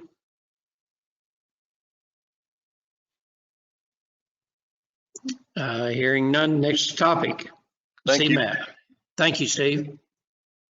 Thank you, Mr. Chair. Since March, Cmap has completed the spring plankton survey, the summer shrimp groundfish survey, the bottom long line survey, the reef fish survey, and the fall plankton survey. The vertical line survey and fall shrimp groundfish survey are currently ongoing. For more detailed information on these Cmap surveys, please see the recently published 2021 Cmap Annual Report to the Technical Coordinating Committee, which discusses Cmap fiscal year 2021 survey activities in the Gulf of Mexico. The subcommittee held a meeting on July 26 and also participated in the Cmap joint annual meeting with the South Atlantic and Caribbean Cmap components. At the subcommittee meeting, the group discussed FY22 budget needs, 2021 survey activities, the trawling and bottom longline operations manuals, possible habitat mapping survey crews, and potential options for Cmap if the subcommittee decides to discontinue the vertical line survey. Discontinuing the vertical line survey has been an ongoing discussion topic for the past several months. The survey started in 2010 and mainly catches red snapper. If the data are not used in the upcoming red snapper stock assessment, Cmap will need to transition to another survey. Possibilities include more partners participate in the reef fish survey through video sampling, acoustic sampling, or habitat mapping. Also, at the joint meeting, we discussed the Cmap budget and budget needs for all three components in National Marine Fishery Service. Cmap has been level funded for the past 7 years, so we based our FY22 budget on level funding of $5.125 million. The Commission continues to manage Cmap data and distribute data to interested parties. The Commission has fulfilled 4 data requests since March. That concludes my Cmap report.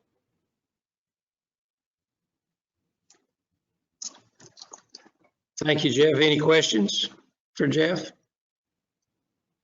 If not, we'll move on to Jeff. You doing the next one, CARES Act?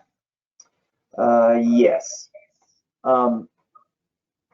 The Coronavirus Aid, Relief, and Economic Security Act was passed in March of 2020. And in May, we found out that there was $300 million available for affected fishery participants due to impacts from COVID. To qualify for this, participants must have had an economic revenue loss greater than 35% as compared to their previous 5-year average. For this first round of funding, Texas received about $9.2 million, Louisiana 14.7, Mississippi 1.5, Alabama 3.2, for a total of about $28.8 million here in the Gulf. Just going to go over all the state programs now. Final payments to all Louisiana applicants were made on June 1st. The Commission paid 991 Louisiana applicants $14.3 million in total. In Alabama, the Commission received 74 approved applications representing 72 applicants. The Commission made $3.2 million in payments to these 72 applicants in March. The Commission paid 223 Mississippi applicants $1.4 million in claims on February 11th.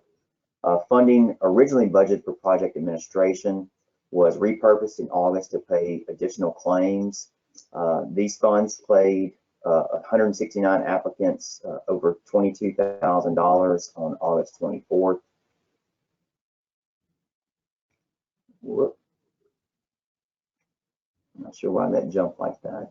The Commission paid 134 Texas applicants $8.9 million. 35 applicants in the commercial fishing sector were paid in full for their losses. The remaining applicants will be paid in full from CARES Act 2.0 funds. So the original CARES Act distribution of funds has been completed. The Commission has paid out over $28 million to almost 1,600 applicants under this program. The only thing we have to do with this program now is wait for the auditors. We have been almost guaranteed that we will see them in the future. It's not something we're necessarily looking forward to, but it's going to be a necessary thing that has to go along with this program. In December of 2020, the Consolidated Appropriations Act was signed into law. This provided an additional $300 million for fisheries disaster assistance. The funding criteria was, or qualification criteria was pretty much the same as the original CARES Act. You had to have an impact of greater than 35% of your revenue for the previous 5 years. Funding total was about $26.2 million for the same 4 Gulf states. This new program did require that each state develop a new spend plan for how they had plans to spend the funding. Alabama spend plan for $2.95 million was approved on June 21st. The spend plan provided direct payments to fishery participants that suffered their losses between March 1st and December 31st of last year. They opened their application period on June 28th and closed it on August 6th. On October 7th, the Commission received 65 approved applicants from Alabama for almost $3 million in claims. These payments will be sent out as soon as Noaa Fisheries approved these claims, and that we're hoping that's going to be sometime in the next few days. The Texas spend plan for $7.5 million was approved on June 21st. Texas Parks and Wildlife ran their initial impact period from January 1st to December 31st last year. Therefore, they did not reopen another application period. Like I stated a second ago, Texas was able to pay all their commercial fishing sector applicants in full with CARES Act funds. And with CARES Act 2 funds, we're going to be able to pay all the claims for the other 2 sectors that were involved. And we received 99 approved applicants for almost $1 million in claims. And again, these will be sent out as soon as Noaa Fisheries approves them, which should be soon. The remaining CARES Act 2 funds will be used by Texas Parks and Wildlife and the Texas Department of Agriculture to support marketing efforts and support the Texas seafood industry. The goal of the project will be to unite popular seafood sectors by collectively expanding their marketing, tourism, and consumer education platforms. And additional projects may be forthcoming. The Louisiana spend plan for $11.8 million was approved on June 17th. The lost time period for their applications will be from January 1st through December 31st, spanning the entire year. They ran an application period from August 9th through August 29th. Hurricane Ida impacted or delayed the processing of their applications. Wildlife and Fisheries is hoping to submit their final CARES Act 2.0 applicant list to the Commission by the end of October. And the Mississippi spend plan for $2.9 million was approved on October 6th. Direct payments will be sent to eligible applicants that suffered losses between January and June 2020 and or July through December of 2020 as compared to their previous 5-year average. Mississippi opened up the application period yesterday, and the application period will close November 19th. And that concludes my report. Thank you. Any questions? Mr. Chairman, if I may. Yes, sir. I always like to give credit to our Gulf State staff for the amazing jobs that they do, and it's always, proven by their reports and the work that they do. I've never heard a complaint on our staff, but I'm going to give Mr. Jeff some props for, he got this project, plopped in his lap without a tremendous amount of guidance, a lot of timelines, and dealing with 4 different states, dealing with 4 different application programs and requirements and the approval processes. And the most difficult thing is he had to deal directly with me. And I've been married for 26 years. My wife tells me that's a challenge. So Jeff, I think the rest of the states will echo this, but thank you for all of your hard work in that and your efforts for the fishing community. I mean, that's what this was about, was getting money to damaged parties. And so I just wanted to give you an extra special thanks for all the work on this. Well, thank you, Scott. I appreciate those words. This is Reed. I'll echo that, but also I had a question, Jeff, and if you presented this early on, forgive me. Did you present a breakdown in terms of number of approved applicants and also overall funding, how that's been split among the various sectors, when commercial and charter and any recreational base? No, I did not break that down as far as where the funding within the states went. Louisiana had, I'm not sure the exact number, maybe someone here, Jason, can state that, but they had several, they had 5 or 6 different potential sectors, whereas some states had 3. You had commercial fishermen, you had dealers and processors, and then you had the charter industry as far as that. But basically, I want to say, depending on the state, it was done on either, you know, divided up equally or based upon some other predetermined values and things of that nature. Okay, thank you. I can look it up if you really want to know. Any further questions?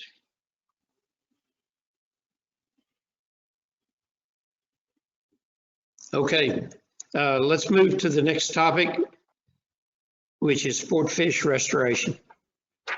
Thank you, Mr. Chairman. This information is in tab R on your briefing books. I was going to run through a presentation, but I'll go quicker through this with just a report. Continue to work with ASMFC to try to get our next joint artificial reef meeting pulled together. We were targeting this fall, but conditions have not improved for that, so we'll be targeting the spring, and hopefully we'll be able to pull that off in person. As I reported to you last time about our continuous water quality monitoring project under the Gulf Artificial Reef Monitoring Assessment pilot program we're doing, I was able to get that moving forward. I acquired all the gear necessary for that project and got it rigged to be able to deploy the YSI data sondes that'll be used to collect the water quality parameters. Those will be collecting temperature, conductivity, salinity, dissolved oxygen, turbidity, and pH. I outfitted them with a bunch of different measures to try to stop biofouling, and they are a wipe. They have a central wiper that cleans the probes every 30 minutes before it runs a test. So hopefully biofouling won't be an issue on there. Through my test in the office here, the batteries last about 4 months, but we'll be checking them more often than that initially here to make sure the biofouling's working, or no, not growing on it and not hindering our data. I used a ropeless fishing system, as I showed you last time, to deploy these, so they're deployed on the bottom with no surface buoys or anything. We were able to get 3 units out last month at 3 locations off the coast of Mississippi on their artificial reef sites. So when that was working with the Gulf Coast Research Lab to get those units in the water. And once we go out and collect those units back up, we'll be able to put some of that, we'll put all that data up on our website that Joe developed for us to be able to see what the water quality is at those locations. We also added an acoustic receiver from Steve's project into each one of the release cages just to collect more fish tag data at those locations. And also with Sportfish, I'm continuing to support the Jimmy Sanders Memorial Lionfish Challenge with help from DMR. We're still running that fully virtually this year, being with the pandemic, and but it seems to be working pretty well. We're still on track to hit our numbers from last year, and still getting a lot of support from our sponsors on that, which make it possible for us to keep running it. They provide us stuff at no charge or a very reduced charge, which is very helpful to keep that program going. And that concludes my report. Okay, thank you, James. Any questions? Okay, next topic is aquatic nuisance. James, you're back up. Yep. Thank you, Mr. Chairman. Yeah, under this program, as Alan Brown talked about earlier, we're continuing our partnership with the U.S. Fish and Wildlife Service ANS program out of Region 4 to help administer their small grants program. Since we started this project or program with them, we've funded 43 projects totaling over $1 million now, covering a whole suite of species and different management issues dealing with invasive species in the region. This program increases the collaboration and communication between the Fish and Wildlife Service, the Gulf and South Atlantic Regional Panel on Aquatic Invasive Species that I coordinate through this program for the National Task Force, as well as the academic community. When the PIs complete their research, I invite them back to present the findings at the regional panel meetings to help disseminate those findings throughout the region. And 2 of those PIs will be presenting at our December meeting this year. In FY21, I was able to work with Fish and Wildlife to get another RFP out under this program. Through that effort, we received 23 proposals, totaling about $1.1 million. We only had it out for a month with delayed budget numbers coming in, so we still got quite a few responses to it. All those proposals were reviewed and ranked by regional panel's review committee, and through that process, we selected 4 for funding, which are listed out there. One with the USGS dealing with habitat suitability models, one with the University of Florida that's also being assisted by USGS, looking at horizon scan in Puerto Rico and the US Virgin Islands, one dealing with the invasive armored catfish and Midas cichlid in Puerto Rico, and one looking at the integrated chemical controls, integrating chemical and biological controls on alligator weed, which is being conducted by Mississippi State University. We were also able to fund 2 other projects that were proposed, leveraging funds from the state of Florida and some other fish and wildlife funds on their invasive carp side that were also proposed under this project this year. Continuing to support the invasive species traveling trunk program that was developed by our original panel, and that has been utilized now about 1,600 days since it was released in 2012. Over the last 2 years with the pandemic, the number of reservations has reduced quite a bit because it was mostly schools and state agencies at outreach events using it. But Georgia DNR actually still utilizes it quite a bit and educates a lot of school-age children on invasive species. So we actually let them just have one of our cases or trunks at their office, so we don't have to keep paying to have it sent back and forth. I'm continuing to chair the prevention subcommittee for the Aquatic Nuisance Species Task Force, and we are making pretty good headway on the 5 main work plan items that I've outlined to you before. And they also had us look at 2 new ones this year. One was identifying steps needed to conduct a traffic assessment to inform the strategic placement of roadside inspection stations in new areas. And I'm working with the Western Regional Panel on that to try to figure out what exact information they're looking to get out of that assessment and what scope they want to cover under that assessment as far as the different kinds of trailered vessels and the geographic range they want to cover under that assessment. They also wanted us to look into having the Western Regional Panel's watercraft inspection best management practices reviewed nationally, and then recommend to the task force that it be approved on a national level. At our last meeting, we were able to go over all the comments we received from that national review, and they integrated all the ones that were applicable to the BMPs, and we did recommend to the task force that they approve those BMPs as a national standard. And finally, associated meetings with the ANS program. I hosted the regional panels meeting virtually in April of this year, and we will be holding our fall meeting on December 1st and 2nd. Again, we had really hoped to hold that one in person, and we had plans to hold it in person, but under the new regulations that came out of DC, because we're under the umbrella of a FACA group, we had to move it back to a virtual format. And then the National Task Force they held their spring meeting on May 4th through the 6th virtually, and they'll be holding their fall meeting on November 16th through the 18th. And that concludes my report. Thank you, James. Any questions? All right, next topic is the FINS, Fisheries Information Network. Yes, thank you, Mr. Chairman. Tab T in your briefing book will give you a look at our jobs that we're proposing to fund in 2022. Fisheries Information Network is our fishery dependent monitoring, data collection, data dissemination program here at the Commission. All of our ongoing data collection programs are functioning well, providing data for science and management. So I just wanted to highlight 3 areas of newer accomplishment and work that we've been busy with recently. First is we assist with the MRIP Noaa General Survey in Florida, Alabama, and Mississippi. We have successfully transitioned away from paper reporting methods to electronic tablets for collecting the MRIP Access Point Angler Intercept Survey. That's the dockside creel survey that collects catch rate information. We've deployed roughly 80 tablets in the field for both coasts of Florida and Alabama and Mississippi.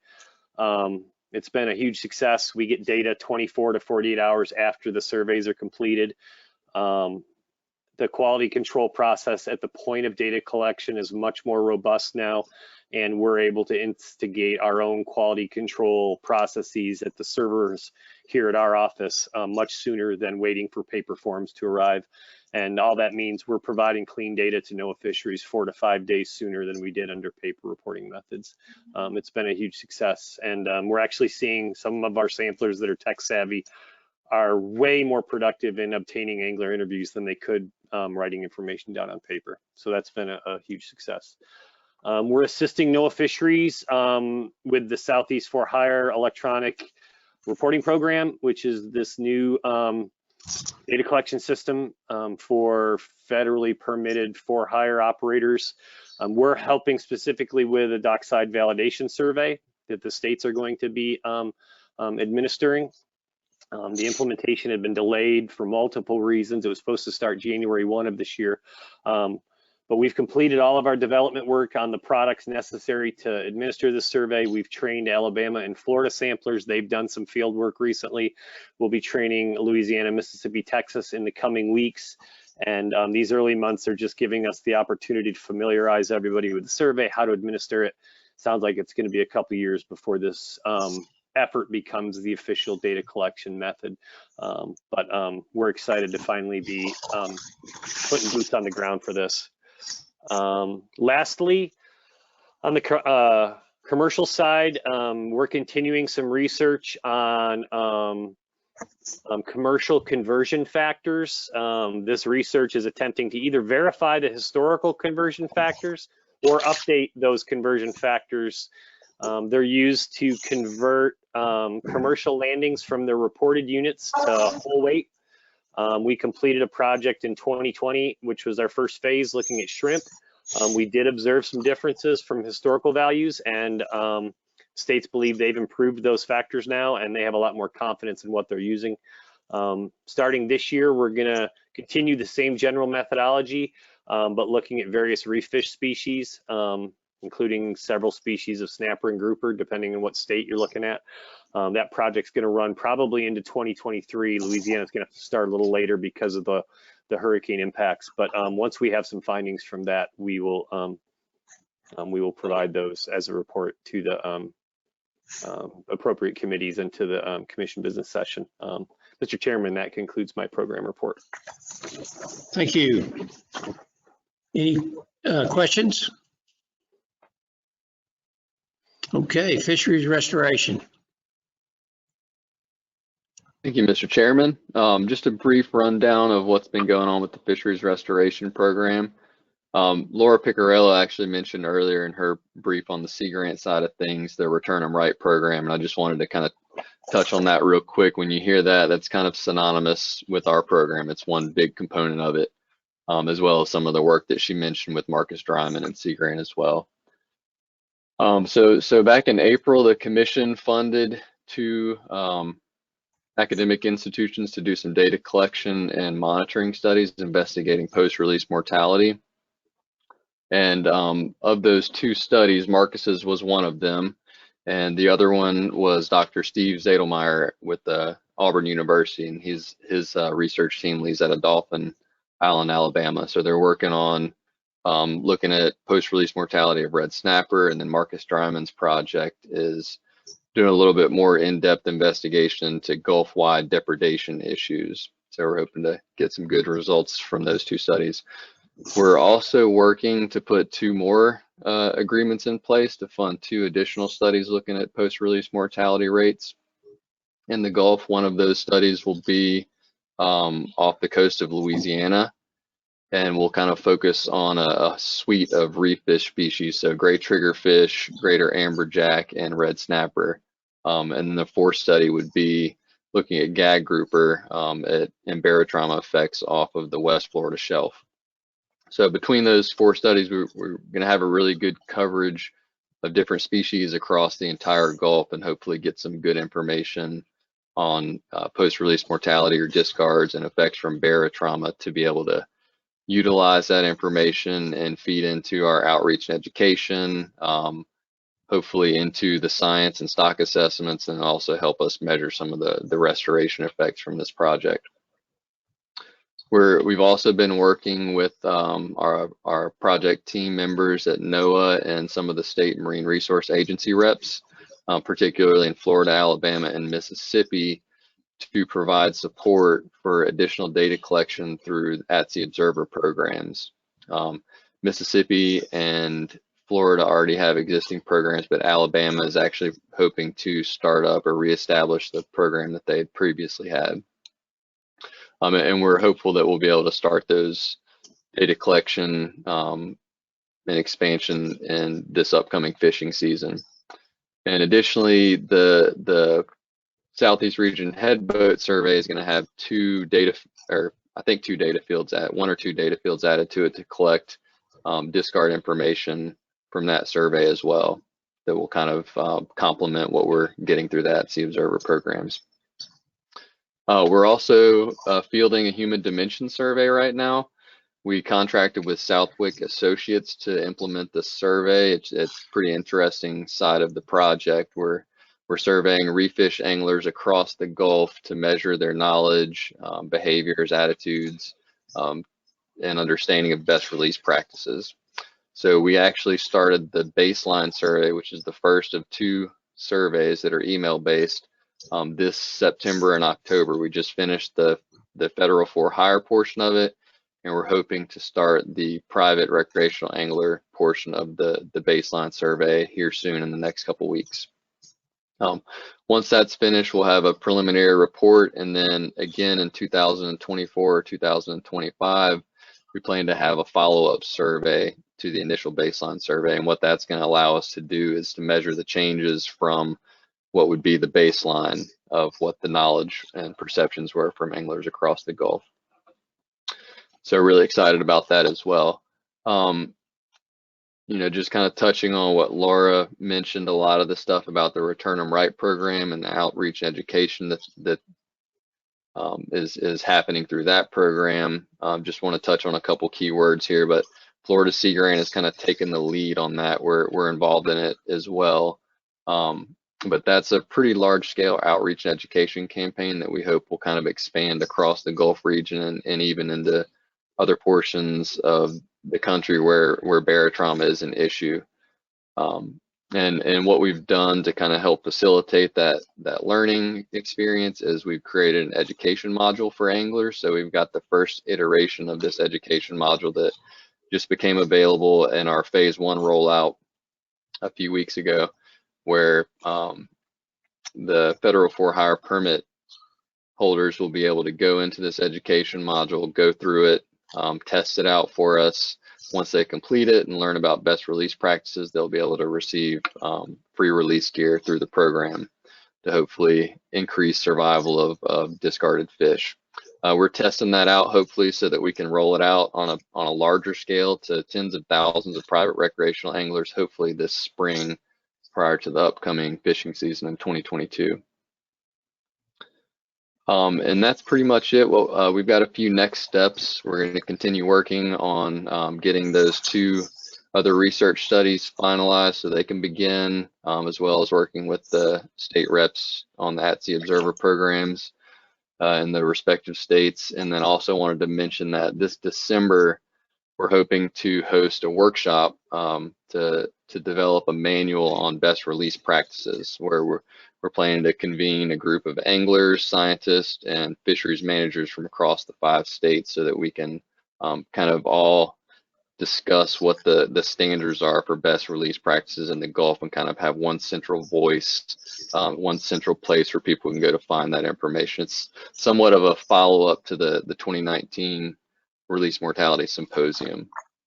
And so that's on the radar as well. I just wanted to update you guys on that, and that's the end of my report. You guys have any questions? Okay, thank you, Charles. Any questions? Okay, Dave, that completes the staff reports. Do you have anything else? I do not, sir. Okay. I'm going to give the executive committee report, and I believe commissioners, you received a copy of it. So I'm just going to hit the highlights to save time. The meeting was called this morning at 9:05. Boyd, Bannon, Foba, Spraggins, and Eleanor were in attendance for members of the committee. Staff was Donaldson, Marcellus, and Rabideau. Agenda was approved. We went over the commission audit. Just to hit the highlights, we used a new firm. We were told that everything went well, and we were given an unqualified opinion. Dave, I'd like you to just give a quick overview of the OIG audit, just so everybody knows what's going on there.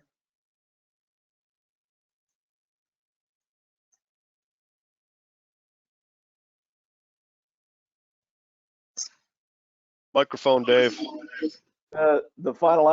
We were audited by OIG, and back in April of 19 or 18, and the final outcome was that we had to pay a little bit back. Louisiana had to pay some money back and is in the process of doing that. But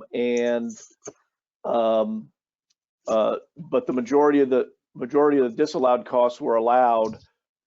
We thought it was over, and then received a bill from Treasury for $7 million, and have been going back and forth since we got that bill at the end of May, and been going back and forth with Treasury and Noaa Fisheries grants management to rectify that. The debt has been waived, but we just need formal notification from grants management that it has been waived, so we can provide that to our auditors to show that we don't owe the federal government any money. But it's been an interesting process. But the good news is it's closer to being done than not. And hopefully by March it'll be completely finished. So. Okay, thank you, Dave. And again, I'm going through this very fast, and Dave is too.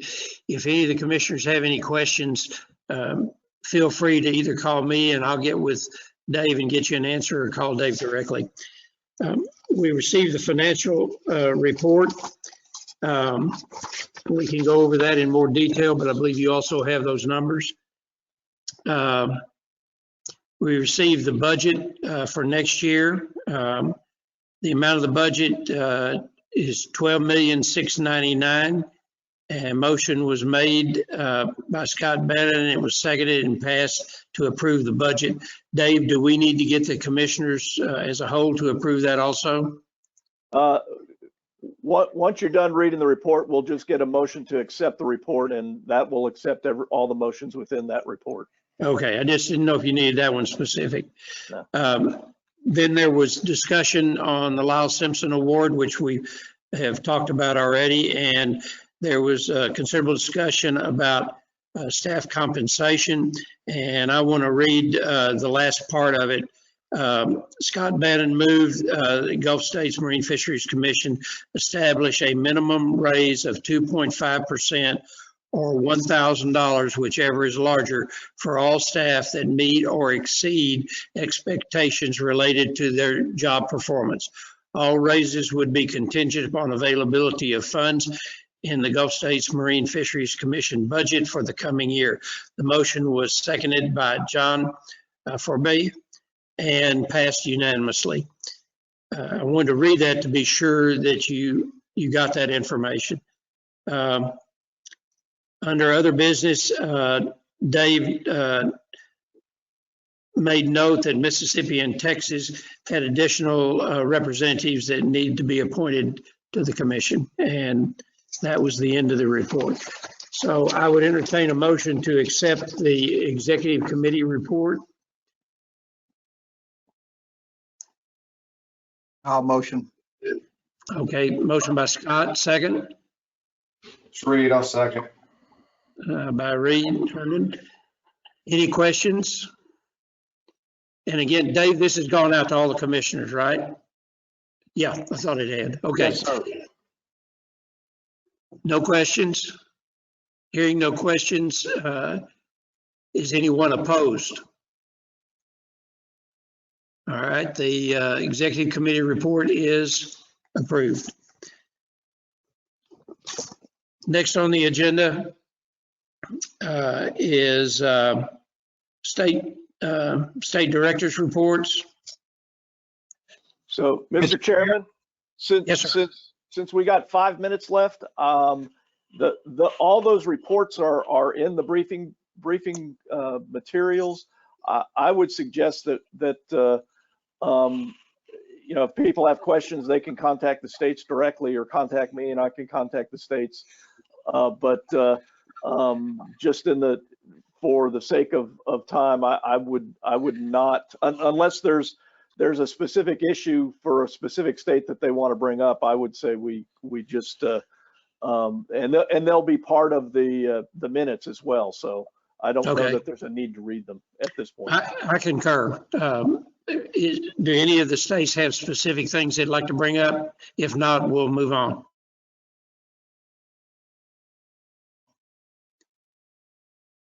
All right, hearing none. Future meetings. Right now, Dave, do you want to do that one? Nancy's going to do it.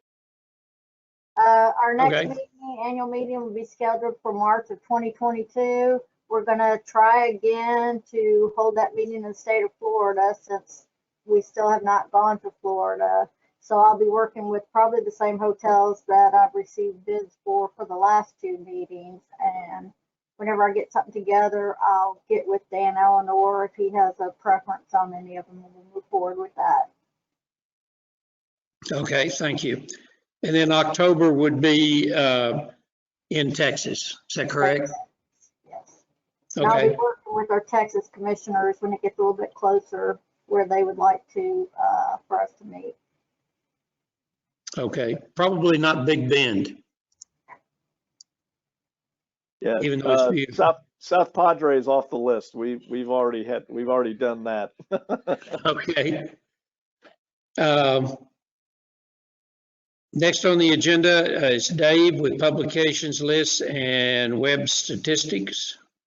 Yeah, this is just informational. There's the information's in the briefing book about our various pubs and web stats. Just want to make you aware. If you have any questions, you can contact me, or if you have any questions about the web, you can contact Joe Farrer. But there's no just informational. Okay, thank you. And number 17, discussion of election of officers. Dave? Yeah, in your briefing book is a history of the commissioner officers. The current roster is Doug Boyd is chairman, first vice chair is Scott Bannon, and the second vice chair is Jason Froba. We usually do the rotation. The first vice chair moves up to chairman, second vice chair moves to the first vice chair, and then Mississippi is in rotation to be the Mississippi, or the second vice chair is Mississippi rotation. However, due to COVID, I mean, you've been chairman for a year, Chairman Boyd, and you actually haven't been able to chair a meeting face to face. So I would recommend that we just keep the current roster as it is, and make and then make new selections at next October, assuming that we're actually going to be starting meeting in person next year. That's just a recommendation. We'll open it up to the floor for discussion. Okay, and I will note that at least Scott and I discussed it, and he was okay with that concept. So we want to bring it to the commissioners and see if y'all have any opinions. Open the floor now.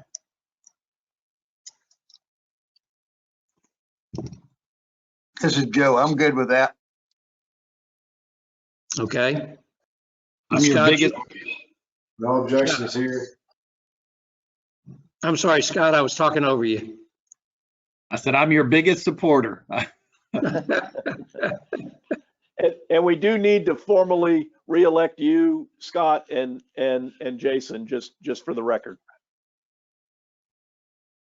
Any other comments? Make a motion? Okay, who is that?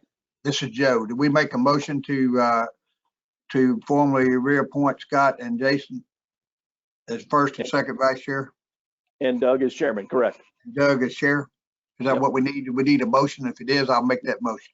All right, motion is on the table. Second.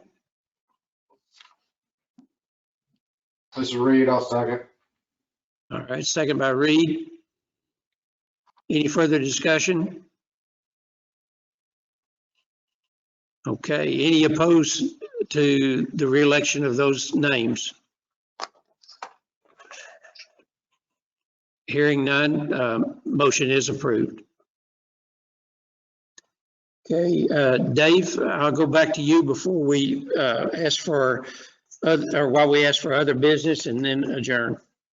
All right, I have one quick thing under other business, just to let y'all know, Senate Bill 2923 has been introduced by Senator Wicker from Mississippi to improve the Fisheries Resource Disaster Relief Program for Noaa Fisheries. It provides more timely deadlines for determining fisheries disasters and allocating the funds in a more timely manner. We've had these discussions that it's frustrating how long it takes for them to declare a disaster and then actually get money to the people in need. So Senator Wicker introduced it in the Senate, and I'll be keeping an eye on it, and hopefully it'll pass and expedite that process. But that's all I've got.